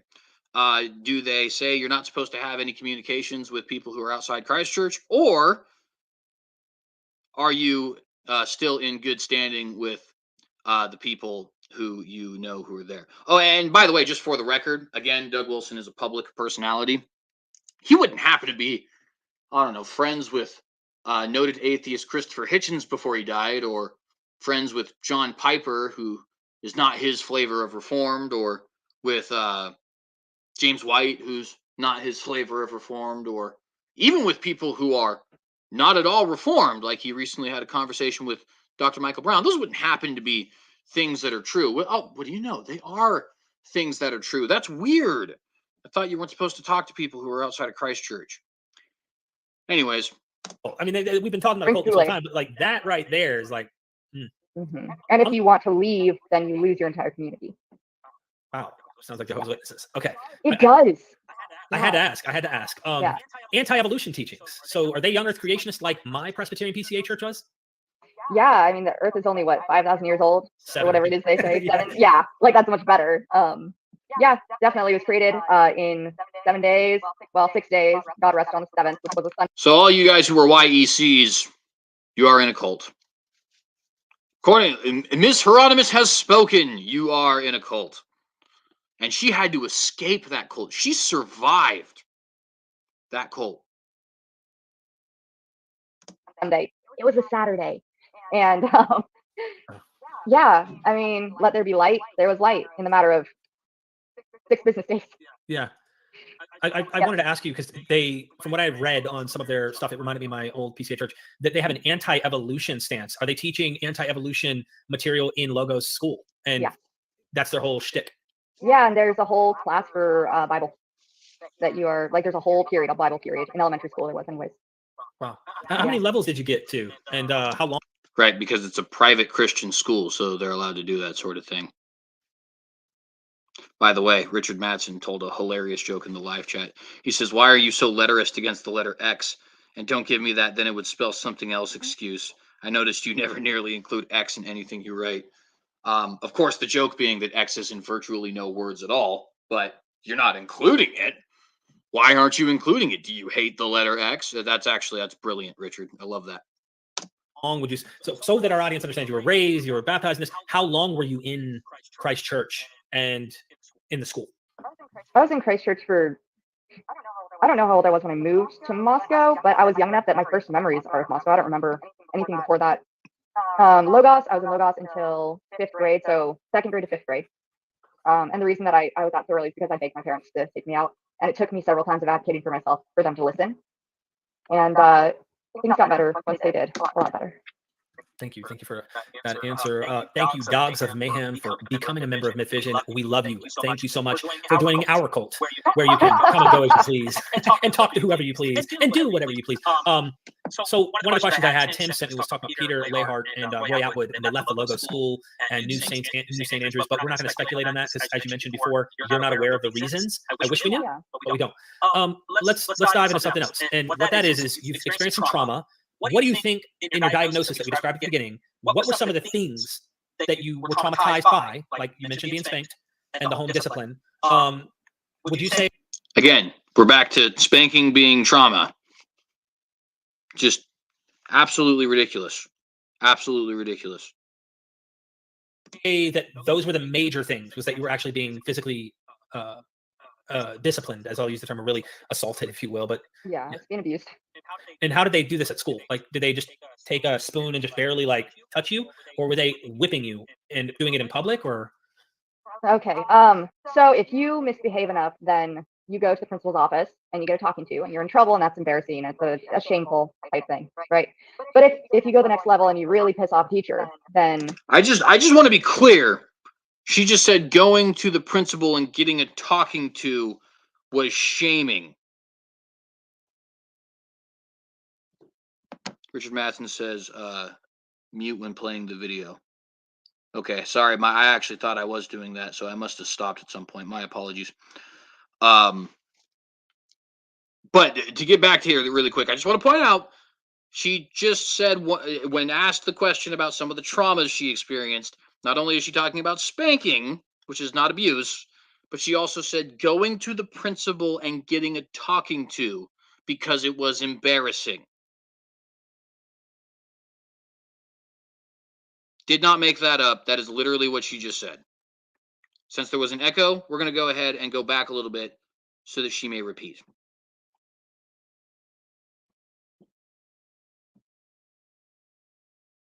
Just barely like touch you, or were they whipping you and doing it in public, or? Okay. So if you misbehave enough, then you go to the principal's office and you get a talking to, and you're in trouble, and that's embarrassing. It's a shameful type thing, right? But if you go the next level and you really piss off a teacher, then the female teacher, Mrs. Jordan, would take a female student to the principal's office, and you would bend over the principal's desk while he watched, and she would beat you with a wooden paddle, a large wooden paddle, and she was not gentle.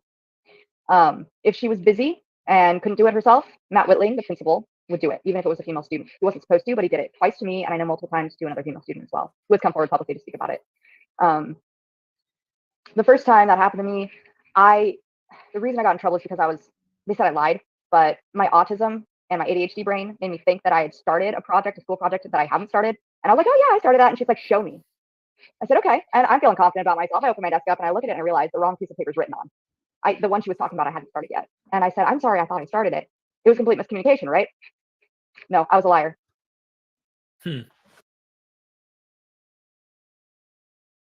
I just want to point out, we're back to the whole, I don't know. We don't know the story. Maybe she did have a lapse in her thinking or something like that. But the notion that, it wasn't really a lie because I have autism. It's ridiculous. It's absolutely ridiculous. And she talks about being spanked again. So we're literally at being sent to the principal's office and being spanked. This is the abuse we're talking about. I tried to explain it and I tried to advocate for myself, but she wouldn't hear it. And she took me straight down to the principal's office and I was beaten for the first time. I was in second grade, mind you. That's pretty young to be bent over a male principal's desk while he watches and beaten with a wooden paddle, and then come back and everybody knows that happened and you're shamed. You feel ashamed in every way. Wow. It's not just a physical abuse, it's psychological. It was really traumatizing for me. I'll never forget that experience. It's as clear in my mind. Traumatizing. Can you believe that?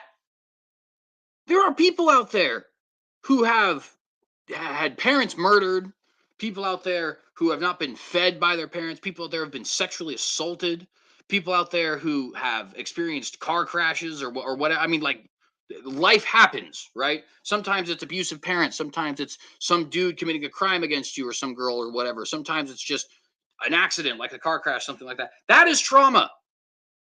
People going to Iraq and fighting, that is trauma.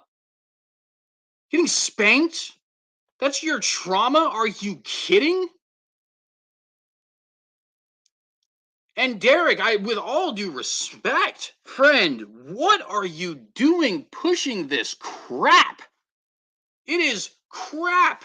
It is slanderous garbage. If Doug was a more petty man, like many people on the left are, he could sue you for this kind of crap. And I hope he doesn't. Because that is petty.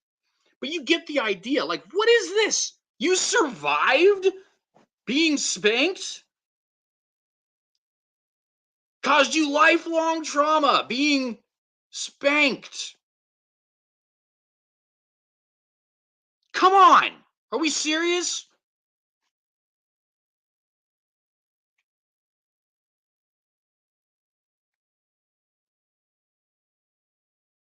Mine today as it was the day it happened. How are you doing today with the traumas that you experienced?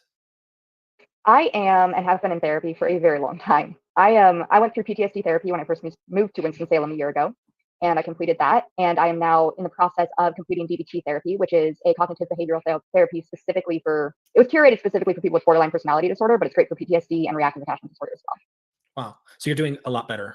I am wonderful. I've healed. And I'm doing amazingly. I have a career in the disability field. I'm an advocate.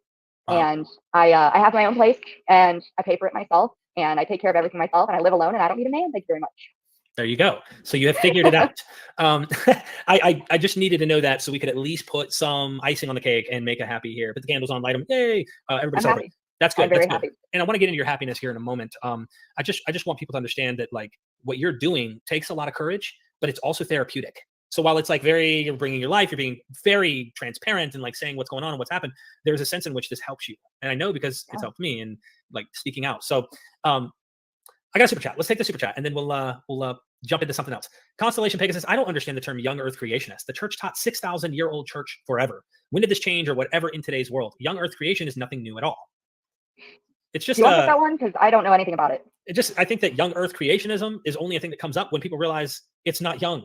So you have to say that the earth is young once you recognize people are realizing that it's very old. And because it's very old, we now need to coin, no, it's young earth. The Bible teaches the earth was created based on this genealogy back to Adam. And I know that many of my Christian friends who want to try and do old age and want to try and find a way around this, Adam goes back to the 6th day of creation. If you take our genealogies and you go back to Adam, and then you just add 6 more days, at least you have heaven and earth, light and darkness. The first day is made. So I understand that we can do whatever kind of gymnastics we want to get around this. But yeah, I think Constellation is just trying to hit the nail on the head. Like, what the heck is this all about? And it came up because science started recognizing the earth is older. The same thing with evolution. We're not made from previous species. We're not cousins of the monkeys. You know, God made us from dirt and breathed life into us, you know? I'm a rib. That's right. That's right. Sorry, that's the autism. I don't have a filter. I'm a rib. I'm a man's rib. Oh, I'm so skinny. You heard that, I'm sure, plenty. You can always tell the kinds of people who just feel like they should be allowed to get away with it. Oh, that's the autism. Shut up. Are you kidding me? Well, I don't have a filter because that's the autism. The question, if you first off, there was nothing wrong with the comment. But second off, let's say there was something wrong with the comment. If you didn't know there was something wrong with the comment, then why did you feel the need to explain that you have autism? It's just, well, guys, it's official. Doug Wilson has a cult. Oh my goodness. Sandy is asking why I'm doing this to you guys, and I don't know why I'm doing it to myself. Wasting an hour and a half. I could be, literally doing anything, like scratching my toenails. Be more productive than this. Anyways, we're almost done. In the church, and that's something that for real gets called out and used against women. I know that this is something. You're less than. Yeah, I wanted to ask you about some of the stuff that I read in that article. Let me make sure I got this correct here. It's in the description, but the article. Everything in that article is true, first of all, because I experienced and lived it, and I watched a lot of that stuff happen. And although Doug Wilson and his cronies like to say, well, that's all a bunch of hoo-ha because it's from Vice, it's all true. I can verify as a survivor. None of that was a lie. Survivor of being spanked, for the record. But if you guys are interested, read the Vice article and then read Doug Wilson's responses to the Vice article, and you'll get a much clearer view than, I was spanked lady saying that she survived. That was made up. None of it was exaggerated. It is nail on the head. So I want to talk, this is going to get sensitive, but this is not even your experience, but it's something that has happened. Maybe you have some wisdom as someone who knows people who are part of this, but the kind of environment that men are taught in that church. I've seen some of the titles of the book, like how to use warfare, like real warfare tactics to like overcome the world and like get the Christian message out there and stuff, but how they're supposed to be with their wives.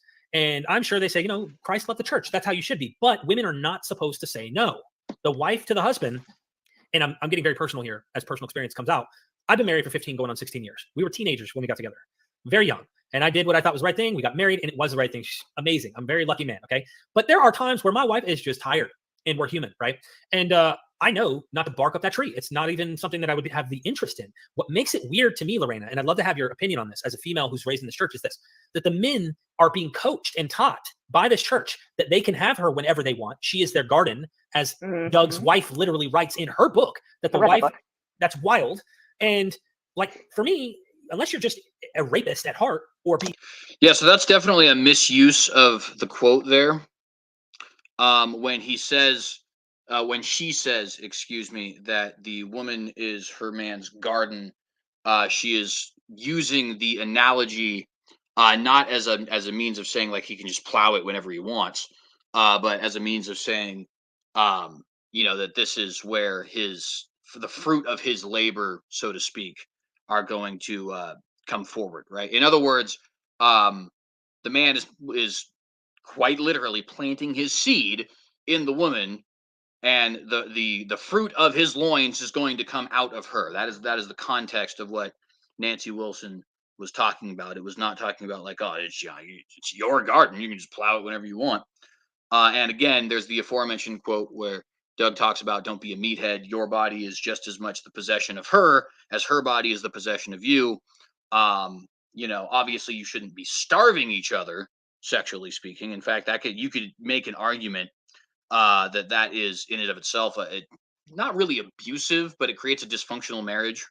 You should certainly be having sex with each other for fun, even. I know a lot of people think that you shouldn't have sex for fun, but that is absolutely a way to grow intimacy. But at the same time, obviously, you can't just demand, male or female, you can't just demand sex from your partner. Um, and the thing that's really bizarre to me about hearing this is, I am married. We have a very patriarchal household. I am the sole income in my house. My wife is very willingly submitted to me in the biblical way, in case anybody's curious, right? I have never once struck my wife. I have never once taken her nose as a non answer. I have never once even, as a matter of fact, the only time I've even yelled at my wife was before we were even married. It was one time at the age of 17, and I was wrong for the record, but nonetheless, um, you know, and so it's weird for me, having lived this lifestyle, to hear um, people talking about, oh, this is like an abusive, domineering kind of life, because it's not. Like, again, I'm living it. I don't raise my voice at my wife. I don't strike my wife. I don't discipline my wife. I don't, oh, yeah, you told me no. Well, I guess I got to go look at someone else or force myself on her or anything like that, right? And I would be willing to bet the majority of you guys who are here um, are, you know, are probably familiar with people who have lived a similar lifestyle. And as Sandy C says, this is simply an antichrist spirit, and I completely agree. This is nothing but slander. This is nothing but trying to take down people. The thing is too is this video was really disappointing, right? Like, so we all are aware of everything that happened with Kent Hovind, right? And I'm not here to say Kent Hovind did or did not do any of the stuff that he did, right? But let's assume for a second that the accusations were all definitely false, right? Um, at least there was some substance. You know what I mean? Like, at least with the Kent Hovind accusations, we're talking about, oh man, he has pedophiles working for him, or there's the accusation that he was beating his wife, or there was the accusation that he treats marriage, like in a very transactional way. You know what I mean? And again, I'm not saying any of those things are true or false. Kent Hovind is not the subject of this video, but at least there was substance there. With this one, it's like spanking and saying that he doesn't allow women to have a voice, even though his daughter and wife are both highly accomplished authors. And you know what I mean? Like, it's just nonsense. It's actually kind of and this is really the point that we're getting at with trying to review this video. This interview was a big, gigantic waste of time. It was. It really was. It was a gigantic waste of time. It's not going to inform anybody who's honest, and everybody who it is going to quote unquote inform is already thinking of Doug Wilson as a cult leader, anyways, which is the same criticism that everybody had about the Vice article, which, by the way, again, at least the Vice article has some substance to it. I think that the Vice article is falsely accusing Doug Wilson, and they don't have all the facts, but at least the things they're accusing him of are like actual things. You know what I mean? Like, for example, they accuse him of what was it they had said? Like covering for a pedophile or something like that. And the story, long and short of it, is there was a pedophile in the church at Christ Church who had confided in Pastor Wilson that he was committing pedophilic acts. And then Doug Wilson reported the man to the police. And after he had served his time and had claimed to be repentant and these kinds of things, had organized a marriage of him to an adult woman as a means of trying to potentially control these sexual urges. Of course, knowing that she was fully aware, right, of what she was potentially getting into, and she had willingly agreed and that kind of stuff. Now, whether or not people want to say that that's right or wrong, I've never had to deal with a repentant pedophile, so I don't necessarily know how I would deal with that sort of thing. But nonetheless, that was the accusation that they were making, was that act that Doug had was essentially empowering a pedophile. Of course, forgetting the fact that Doug is the very reason the man got caught in the first place, because he reported it to the police. Again, though, at least there's some substance there. This interview is literally a waste of our time. Well, if it's a waste of our time, why are you reviewing it? To demonstrate to you that it is a waste of our time. To demonstrate to you guys that these are the kinds of things that when people are going out spreading all these vile things about so many of our Christian leaders, a lot of times it's true. Rabbi Zacharias that had happened, right? But this is actually what we're getting the majority of the time. And unfortunately, a lot of Christians are eating it up because they don't do the research themselves. They don't watch the interviews themselves. Somebody who I greatly enjoy, David Pullman, I'd even consider him a friend in a light use of the word because we've never met. But nonetheless, David Pullman is talked about a lot of the stuff that, Hieronymous and other people have talked about, and he eats it up. And it's like, respectfully, my friend, I don't think you've ever actually watched these interviews, because this is laughable. It's a joke. It's a big, giant joke. We're almost done here, by the way. We're not going to, because like I said, we're not going to review the entire video, but there's one other part I wanted to get to. Kelby says if they accused him of Calvinistic fatalism, maybe they'd have an argument of substance. And you know what? Even though I am a Calvinist, Kelby, at least that would be like something, right? That would at least be an accusation where like you'd have to legitimately deal with. This is just nonsense. Being coached to say she better give it up, and I'm talking about sex here. What is going on? What are they teaching in these churches that have multiple accounts of husbands that are forcing themselves onto their wives? And back in the day, I didn't think that marriage rape was a thing. Like, I was like, what are you talking about? Like, it's never been my experience. It's like, why would a man need to rape the woman that married him, that loves him, it didn't make any sense.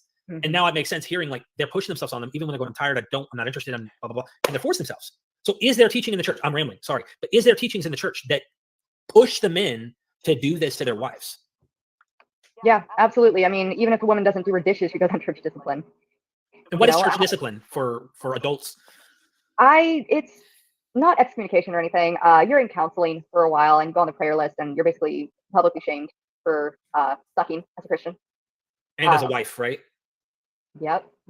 So I do know that one woman came forward anonymously and told her story, and I know who this is. I'm not going to say, but she stated that her husband was abusing her, and she told one of her female friends.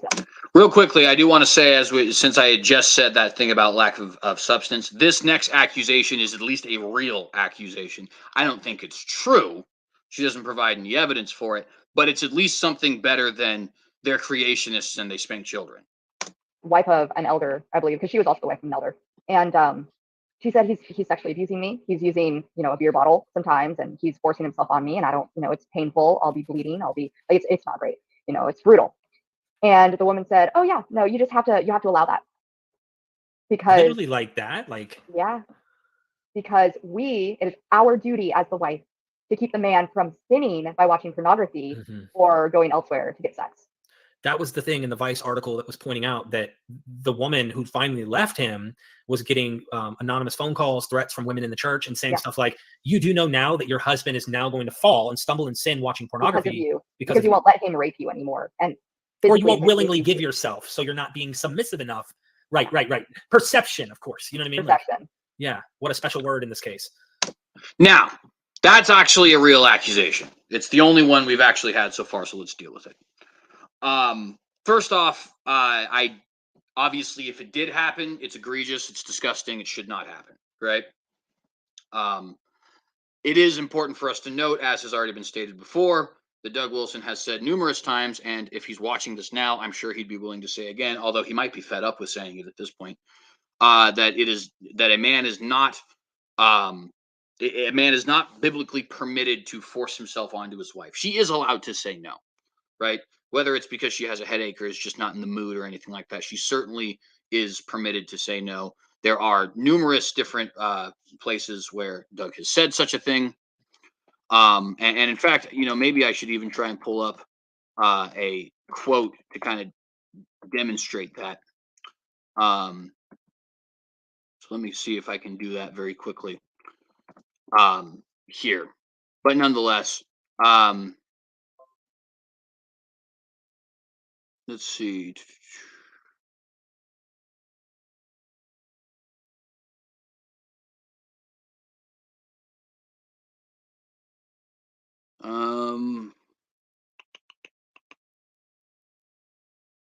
Let's see what we have here.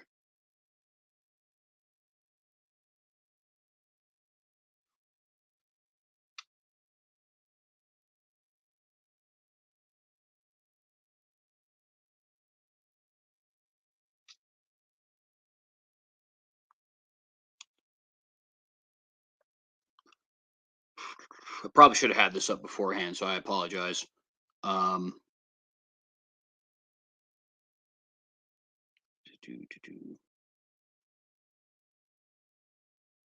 Yeah, so here's one thing that I find interesting because it has nothing to do with the marital rape part, but it does have to do with the whole beer bottle thing.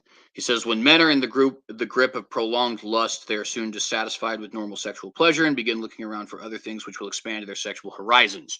For example, that would include inserting your wife with a beer bottle or something like that. So notice there, they are, he basically what he's trying to say here is that these expanded sexual horizons are the result of prolonged lust, right? You get dissatisfied with normal sexual pleasure because of prolonged lust. In other words, it would be a negative thing. Would that include sticking a beer bottle in your wife? I would assume that the answer is yes, right?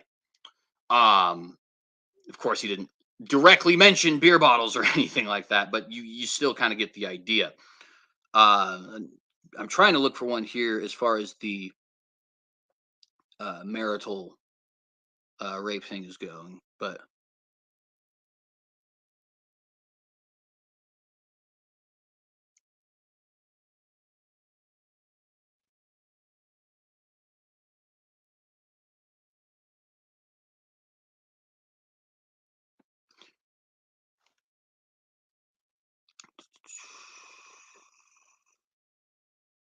let's see.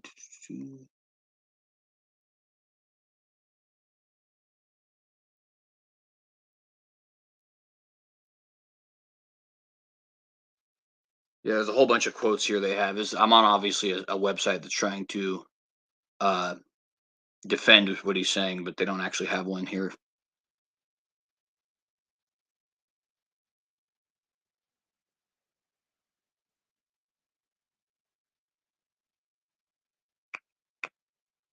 Well, I can't find the one that I was, but basically he has a quote where he talks about don't be a meathead, and I can't actually find that quote at the moment. But I'll provide it in a link in the description below for those who are watching this after the fact, so that you guys can actually see it. But I'm not going to waste the rest of our time here looking for it. But at any rate, Doug Wilson has stated numerous times that a man is not able to force himself on his wife, and that's not an acceptable thing, right? Now, that being said, again, if this event took place, it's awful. It's not something that should take place, right? It's a disgusting thing. No woman should be, threatened by the person who's supposed to be her protector and provider.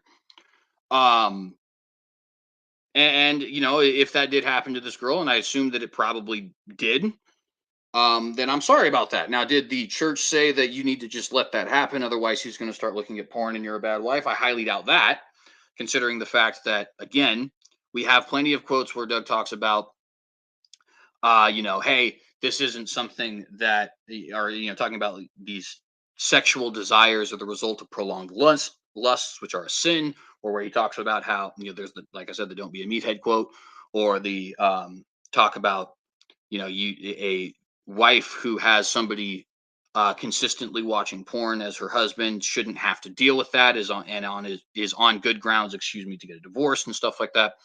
And I should have had the quotes already up, so I do apologize for that. But nonetheless, um, I don't think that this is something that is endorsed by Christ Church, though I will freely admit that that anytime that something like that is happening, it should certainly be squashed. So in other words, I'm not saying the accusation is dumb like the rest of them are. I am saying, though, that I don't think that there is I don't think that there is you know evidence that this is endorsed on the side of or on the part of, rather, the Christ Church community. Yeah. Wow. So it's brutal, the things that are taught there, even subconsciously, because he's not going to stand on the pulpit and say, you let him sexually abuse you to the point that you bleed. He's not going to say that. Right. Of course. But it's expected, if he does, that you either go to the elders and they talk to him, and he might go under counseling and such if he's being, brutal like that. But you don't stop him while he goes under counseling and church discipline, whatever it is they deem that he needs in their. I would just like to point out that her agreeing that he would be put under counseling is actually, in a way, her already agreeing that this is not something that is endorsed by the church, right? Now, obviously, there's other things that could be said about that. Should the police get involved? Of course they should, all that kind of stuff, right? But if she's going to say that this person would be under counseling, then she's tacitly admitting that this is not something the church would accept, right? So I think it's important for us to point that out. Superior minds, because only they can know. You don't go to the police. The police won't solve it. No, the elders solve it. But while that's going on and he's, being redeemed or whatever, you don't stop sleeping with him. You don't walk away from him. You don't get yourself in a safe place. You just allow whatever's going on to go on, because it is your duty as his wife to prevent him from going elsewhere for that. That sounds exactly like the case in Australia against the Jehovah's Witnesses for the sexual cases that were going on. And they said, no, we need witnesses before we believe it's true. And they're just sticking to the law of the Hebrew Bible, where it talks about we need 2 or 3 witnesses. And then in that case, once there's witnesses, then we know it's true or false, and we can handle it. They have their own little justice system, but that's a cult. Again, we're back to the cult. It is. Yeah, absolutely. And just so everybody knows, if I'm rambling, it's because Lorena told me up front. She's like, you're going to have to get stuff out of me. Sometimes I don't just, populate the ideas there. I'm autistic, okay? Yeah, no, you're doing fantastic, by the way. I just want to defend myself for a moment in case I seem like I'm jibber-jabbering much. But I feel like there's some really good information here. There's a lot of overlap between your experience and the Christ Church Reformed community and the one that I had. I wouldn't be shocked if I did some investigation on that church I left and found something in there might be some stuff there. It wouldn't shock me. By the way, Constellation Pegasus, thank you for the support. I'm happy you're happy, Lorena. Getting out of a cult can be traumatic and make you fighting mad. You used to believe in that stupidity in the first place. Living well is a triumph. Keep up the good work. Thank you. I appreciate that. And it was a really, really long road to get here. It took me over a decade of hard work and a lot of struggle and a lot of support along the way, especially this last year. So I'm glad that you made it through that, and you're happier now that you've left it all together. And we will get into that. I've just been saving it for kind of like a moment where I'm like, okay, that's what we need to get into this issue where alcohol is brought up in this article. I'd imagine the Presbyterians are pretty thumbs up about alcohol. Beer, whiskey, wine, doesn't matter. They loved drinking. It was just a common thing.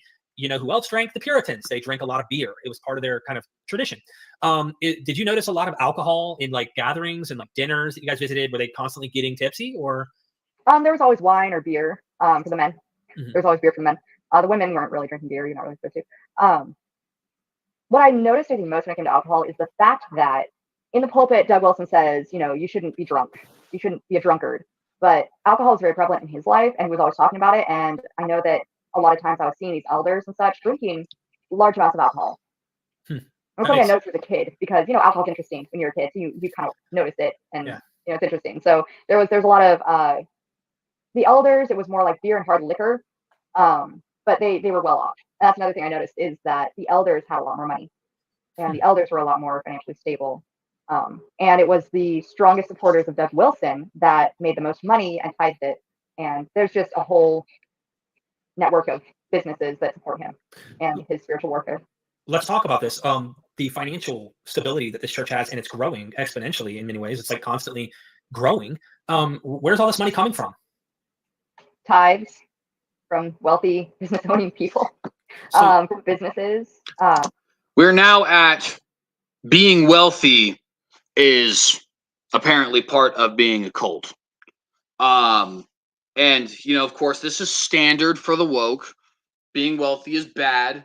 Now, they never, of course, point out the fact that they themselves are wealthy. In this particular case, that might not be as true.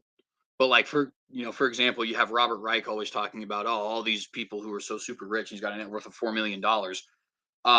I don't know how wealthy Derek is, but to be honest, I don't even care, because if you are wealthy, I don't think there's a problem with that. Be wealthy. If you've earned your wealth, then be wealthy, be prosperous. I want to see people be prosperous, right? But they don't want to see people be prosperous. They look at prosperity as somehow evil, unless, of course, it's happening to them, right?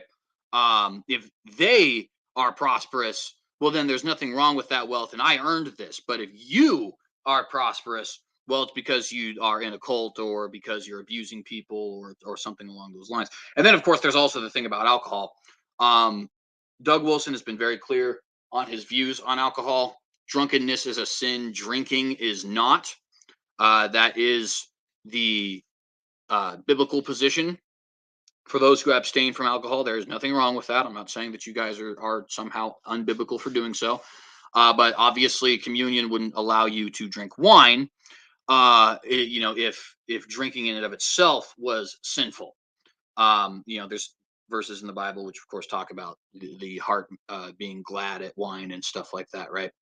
So drinking is certainly not sinful. That being said, drunkenness absolutely is sinful, and I think is something that should be deplored. But Doug has been very clear that drunkenness is sinful and is something that should be deplored. But I mean, you having like a beer or something like that, or drinking wine, or even taking having a small drink of liquor, that is not the problem. The problem is when you have people getting, slobbering drunk, or constantly drinking all the time, like an addict or something like that. And for the record, in case anybody wants to challenge this, from the Christian perspective, just bear in mind that Jesus drank wine. So if we're going to say that Jesus is sinless, then we need to concede that drinking is not sinful. Now, was he a drunk? No, because that would be sinful. But nonetheless, you get the idea. Now, real quickly, on to the wealth thing again, because I think that it's an important point. Derek himself is obviously at least somewhat wealthy, right? How do we know this? Well, because he's got 27,000 subs. He's got, this. He does YouTube as a full-time job, right?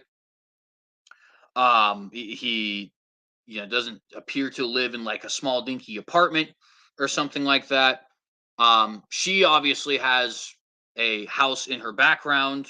It doesn't look like it's huge or anything like that, but it doesn't look like it's small either. So there's at least a decent deal of wealth there. So, you guys go ahead and tell us, at what point does wealthy become too wealthy? But is having a big house bad? Is having the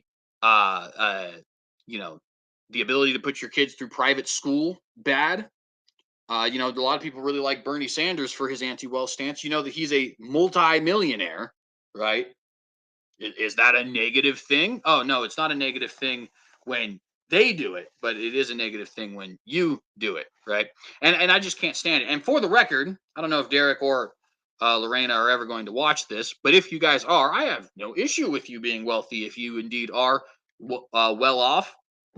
I assume neither of you are millionaires or anything like that, but well off at all. There's nothing wrong with it. It's perfectly fine. Being wealthy is a good thing. Okay. It is a dangerous thing sometimes. In fact, Christ himself even talks about how difficult it is for a rich man to enter into the kingdom of heaven. He also says that with God, all things are possible, and gives the example of a rich man who is holy in the form of Zacchaeus, right? But nonetheless, there's nothing wrong with being wealthy. And frankly, again, I would also point out the only people who get mad at other people for being wealthy are people who are frankly greedy and covetous and almost always are wealthy themselves. Can't impress, for example. And you'll notice, I know that the Examining Doug Wilson and Moscow Idaho page has a lot of timelines on their website, and I would suggest looking into those. There's a lot of interesting, like who starts. Doug really starts most of these things, NSA, Logos, Can't Impress, stuff like that. But he ends up, his children or elders will kind of be the managers and owners, and it kind of, shifts to them. It's very important that you tithe as much as possible. The tithing was talked about a lot. And we got that parable of, the rich Pharisee walking in and saying, oh, here's, 1,000 gold coins, here's a handful of coins. And everybody look at me. But then the poor woman walks up and very quietly puts in a copper coin. And everybody makes fun of her. And what does Jesus say? She gave her last little bit that she had. And that is more important than, saying, oh, I'm boasting and I'm giving all this money. And so they teach that you should give a lot of tithes, as much as you can afford, really. I know that I've spoken to. Yeah, so that's not true. Doug Wilson's teaching on tithing is that it is necessary. So that part is at least true. But the standard is considered to be 10% because it's taken from the Old Testament. I personally don't even necessarily think that. I believe that, if you're tithing, tithe what you can afford, not what you can, and I don't mean that in the sense of like all you can afford, but I mean like if you're only capable of tithing 1%, then that should be greatly appreciated. And if you do decide to tithe 10%, that should also be greatly appreciated. Also, use some level of discretion. Like, so for example, at my church, there's not much necessity for a lot of money because we're a small church. The pastor doesn't take a personal income. He's got a full-time job that makes him about 6 figures being a farmer. And there's just not much necessity other than keeping the lights on and paying the rent. So in that particular instance, there's the tithing is very much unnecessary, and a lot of the people who do end up giving are going to be giving to like missionaries and stuff like that for that sort of work. But no, there's nothing wrong with tithing. I think, like I said, I think that people being strict about the 10% is a little weird, and I'll even freely admit that the fact that they teach a strict 10%, I don't necessarily agree with that. But at the same time, it is a job that doesn't create an income, and somebody has to keep the lights on and stuff like that, and typically that's going to be the congregation. Now, again, there has to be discretion used there, right? Obviously, if you're tithing constantly to somebody who just appears to be getting fat off of it, then that is then that's negative. So, for example, like Joel Osteen appears to be taking a large deal of wealth from his congregation and using their tithes to make himself richer. That's obviously a problem. In the case of Doug Wilson, I don't have any evidence to suggest that. And where his wealth does come from is actually quite obvious, right? He runs a publishing company. He's a published author. He has a blog that people subscribe to and stuff like that. And that, of course, if he's wealthy by those means, then there's no harm, no foul. Now, if he were wealthy by tithing, obviously that'd be a problem. But the tithing is meant to, and I think in the case of Doug Wilson, certainly does go to keeping the lights on in the church. Paying the rent or lease or what have you in the church, or property taxes if you own the property. Sometimes, if you're a full-time minister, it can include an income. But somehow I get a sneaking suspicion that Doug Wilson is not taking an income, considering the fact that he does have other means of acquiring wealth. But nonetheless, let's just assume that it was as bad as it could possibly be.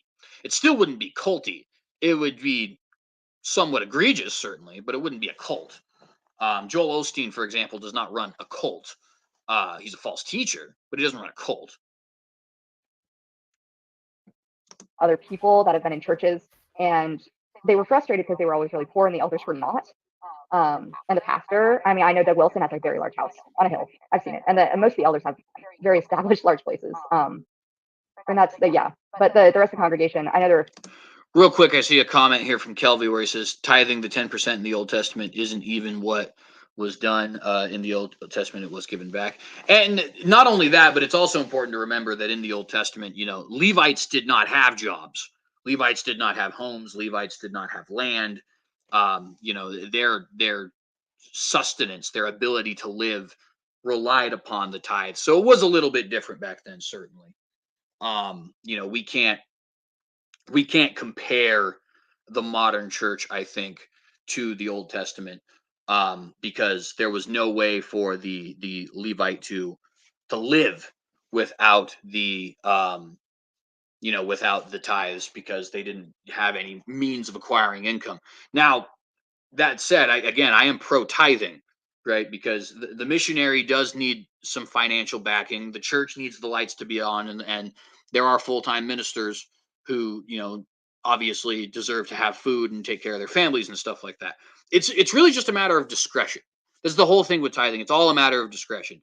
If you are giving a good deal of money because you have a church that is going to use it in a holy way, whether that's charity or busing so that you can get people who aren't able to come to the church, or maybe they have a school, or whatever it is, then that's fine. And if you're giving a small amount of money because you're in a church that's pretty small, it just needs the rent paid, the pastor has his own income outside, that's also fine. Just use discretion, right?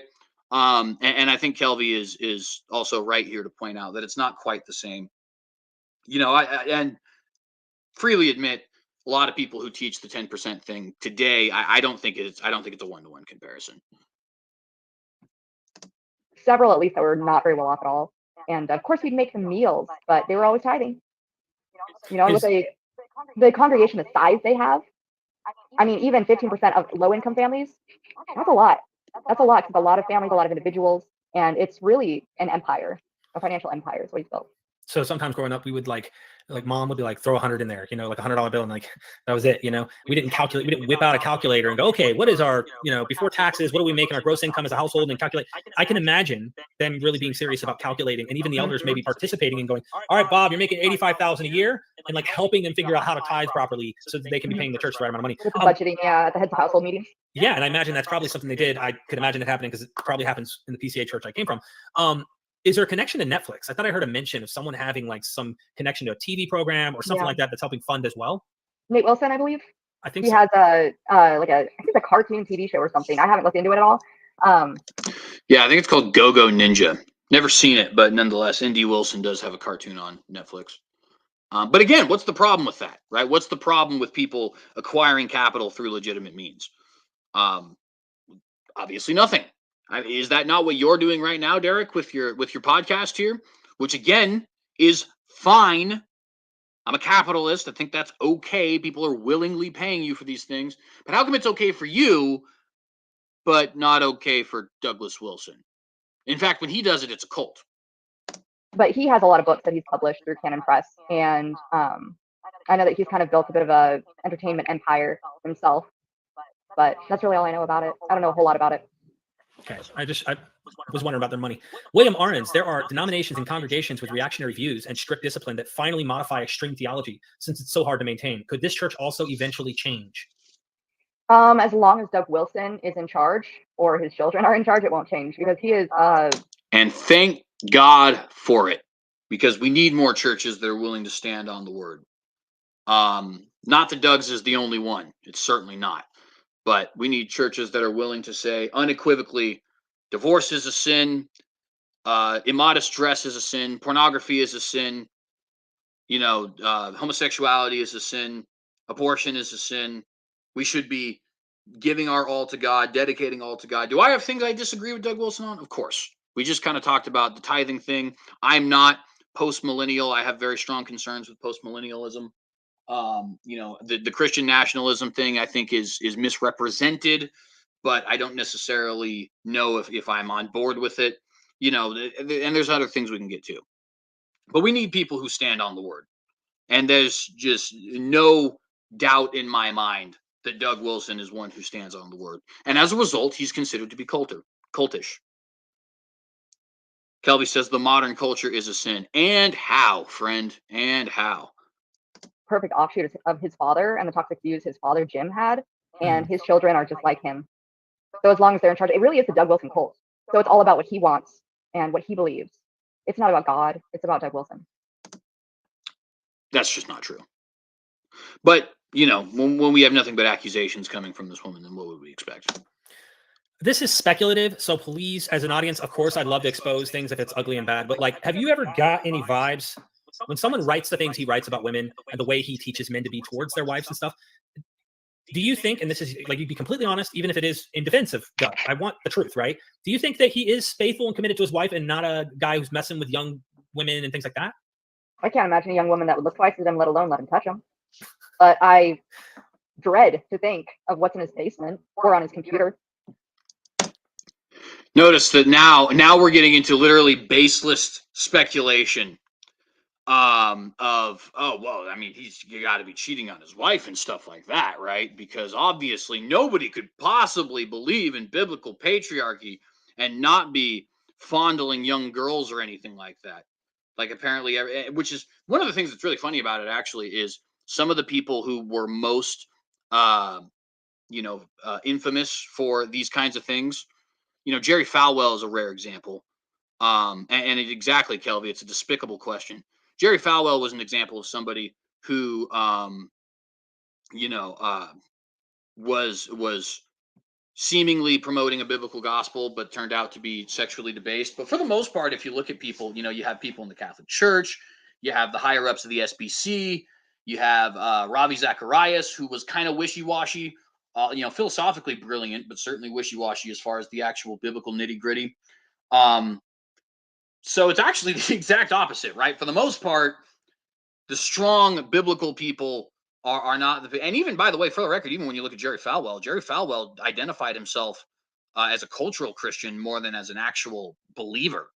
So even there, you have a little bit of a sort of a false example. But anyways, ugh. I don't know why these bots continuously show up. Makes no sense. Ladies and gentlemen, we have been joined by the Universalists, which I would ask, Christ wins, if you're a Universalist, then why does it matter if I know the biblical gospel? Okay. Well worded. Well worded. Thank you, William, for that super chat. And just like the Scientology cult with David Miscavige at the top, I've had ex-Scientologists who ask this question: do you think that Scientology can get better? And of course, they always say, not with David Miscavige running the show. So great question. Shindy, good to see you here. It's great you have spoken about Doug Wilson. I saw him on the YouTube saying some homophobic things in my view. I'm happy you, Lorena, got out of that deplorable cult. For those of you who don't know, I am bisexual. So that one really hits close to home. I don't want to get started on the horrible things that were said about individuals in the LGBTQ community. They were very hateful. They were absolutely vile, evil, and they like the idea of fantasizing about murdering people like that. Really? Oh yeah. I mean, they would love a world that didn't have any gay people in it. I'd like to see some evidence of that, because that's just simply not true. It's not true at all. There is no evidence that the church there is trying to teach execution of homosexuals. In fact, recently on his MSNBC interview, Doug was asked, would there be a place for homosexuals in a Christian society? And he said, as far as legal marriage, no, but are they going to be allowed to live peacefully? Of course, right? So that's just a baseless accusation. Really quickly, she's going to get to, and this is actually the last thing we're going to get at, because I wanted to show you guys a demonstration of the lack of biblical knowledge that this person actually has. Because, there's the whole thing about, oh, this isn't Christian, that isn't Christian, you guys aren't being Christian, blah, blah, blah, blah, blah, blah. So she's about to reveal to us just how uninformed she actually is, and I'm going to demonstrate that lack of informedness, and then we're going to leave because I got to vote, and then I got to go and go to work. And they use what is the passage? Something about a man laying with a man shall not lay with a man. The actual Hebrew translation, it uses two different words for man. One is adult male, and the other one is prepubescent boy. Right. So that's not true. Anybody who has ever looked this up knows that that's not true. So we now know for a fact that Lorena has not actually looked this up. So let's go ahead and demonstrate that real quick, and then we'll go ahead and get out of here because I'm running short on time. But we only are missing the last about 18 minutes. If you guys want to look at it, then you certainly can do so. All right. So this is Leviticus 18:22 in the interlinear. The first thing that we want to notice here is it says, and with a male, zachar, you shall not lie, as with a woman, isha, it is an abomination. So you know the indication here that it's using two different words is not actually accurate. I think there's another verse here: a man shall not lie with a man in Leviticus 20:13, which we can get to as well. But nonetheless, so this word here, that the only one she could be referencing in the original Hebrew would be this zakar, right? Because the other word here is obviously isha. Isha means woman. Now, there are multiple words in the Hebrew language that talk about males, okay? So there is yeled. Yeled would be a boy, like a young child, which is one of the words that she just told us would be in here and is in fact not here. There is ish. Ish would be a man, like a fully grown man. So, you know, anybody who's the age of 20 or older. Gever is also a word that you'll find for man in the Hebrew language, although I don't know if that would be in biblical Hebrew or if it's just in modern Hebrew. But nonetheless, you have, you know, like I said, ish and gever. And then also you have, you know, this word yeled, which is in reference to a, um, excuse me, where am I going with this? To a boy, a young boy. You also have elem, and elem is in reference to a young man. So, like between the ages of 12 and 20, you could say like a youth. In fact, usually when you see the word lad translated in the Hebrew, you have you know this word elem, although certainly not always. And then there is this word that we have here, zachar. Okay. Oh, by the way, another one, na'ar. Na'ar is another one that describes a boy or a lad. And then you have this word here, which is zachar. So what does zachar mean? It's not ish. It's not gever. It's not any of these different things, because those are all, as you may notice, age specific, right? A yeled is only a boy. An ish is only a man. A gever is only a man. A na'ar is only a young man, about teenage age. Zachar is just a male, like generally a male, okay? In fact, you can go ahead and click here and you'll see the definition given is strictly male. Genesis 1:27, he created them male and female. There's that word there. The word again is zachar, right? Genesis 5:20, oh my goodness. I don't know why it keeps, there we go. Genesis 5:22, he created them male and female.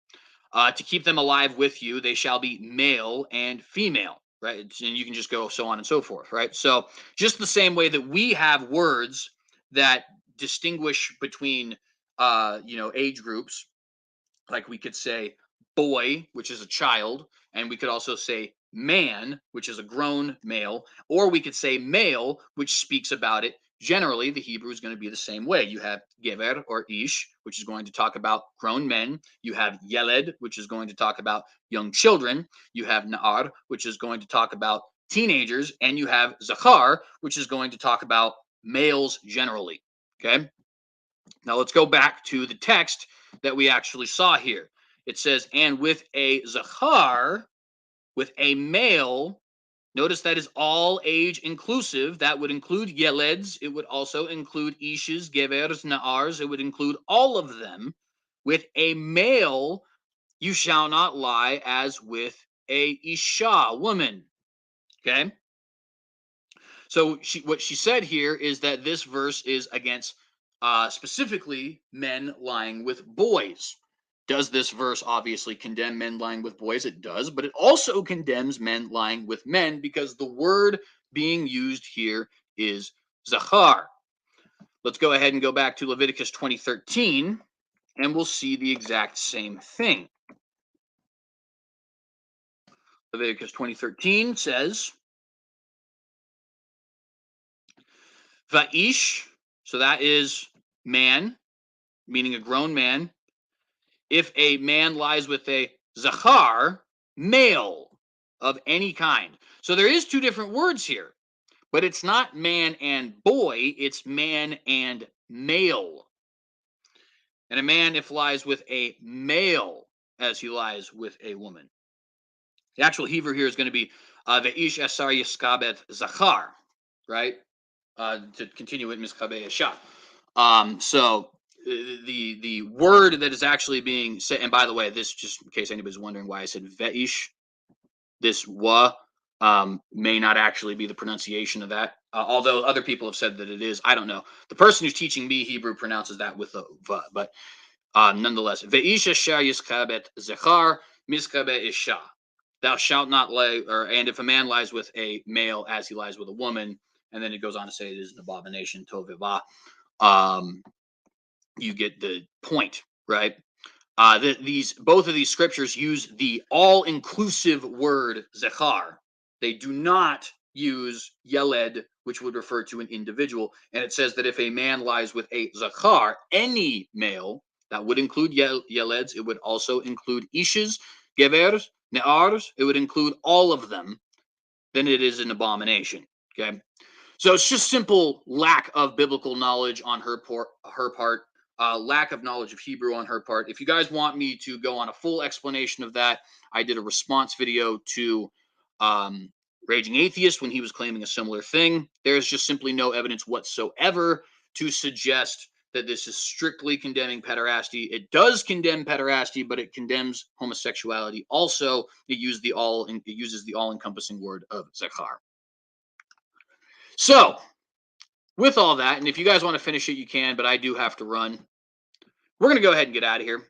So if you like this video, please remember to like and share this video.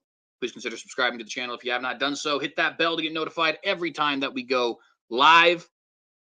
If you guys would like to follow us on various social media platforms, you can do so. I am on Gab, Parler, Minds, Facebook, or Twitter at the tag of the synagogue. Certainly do appreciate anybody who wants to join us there. Also, if you would like to contribute to us financially, you can certainly do so either through the Patreon or the PayPal. I definitely appreciate anybody who is doing that. Also, and by the way, Kelvy brings up not to mention Romans 1, which is less than ambiguous, and that's exactly true. In fact, the New Testament is even, in a lot of ways, a lot more straightforward than, especially with use like arsenokoitos and stuff like that. But nonetheless, a lot more straightforward than the Old Testament is, which is ironic because people say the exact opposite. But nonetheless, I appreciate you guys being here. We will be back. Man, when will we be back? I want to get these holiday videos out. I've been dragging my feet with these Hag Sameachs, and now I'm 4 holidays behind. I have to get Rosh Hashanah, I have to get Yom Kippur, I got to get Sukkot, and I got to get Halloween/Reformation Day. And Thanksgiving's coming up as well. Plus, Hanukkah and Christmas. So I really got to start pumping these out. But nonetheless, we will be back shortly, Lord willing, probably on Wednesday. That's tomorrow, right? Yeah, probably tomorrow. But if not, it's whatever the Lord wills. We appreciate you guys tremendously. Again, please remember to like and share if you enjoyed the content. Sandy C says, I didn't like it, but will still like. Totally feel you there. But at any rate, friends, we are out of here. I appreciate you guys greatly. And if the Lord wills and tarries, we will see you here soon.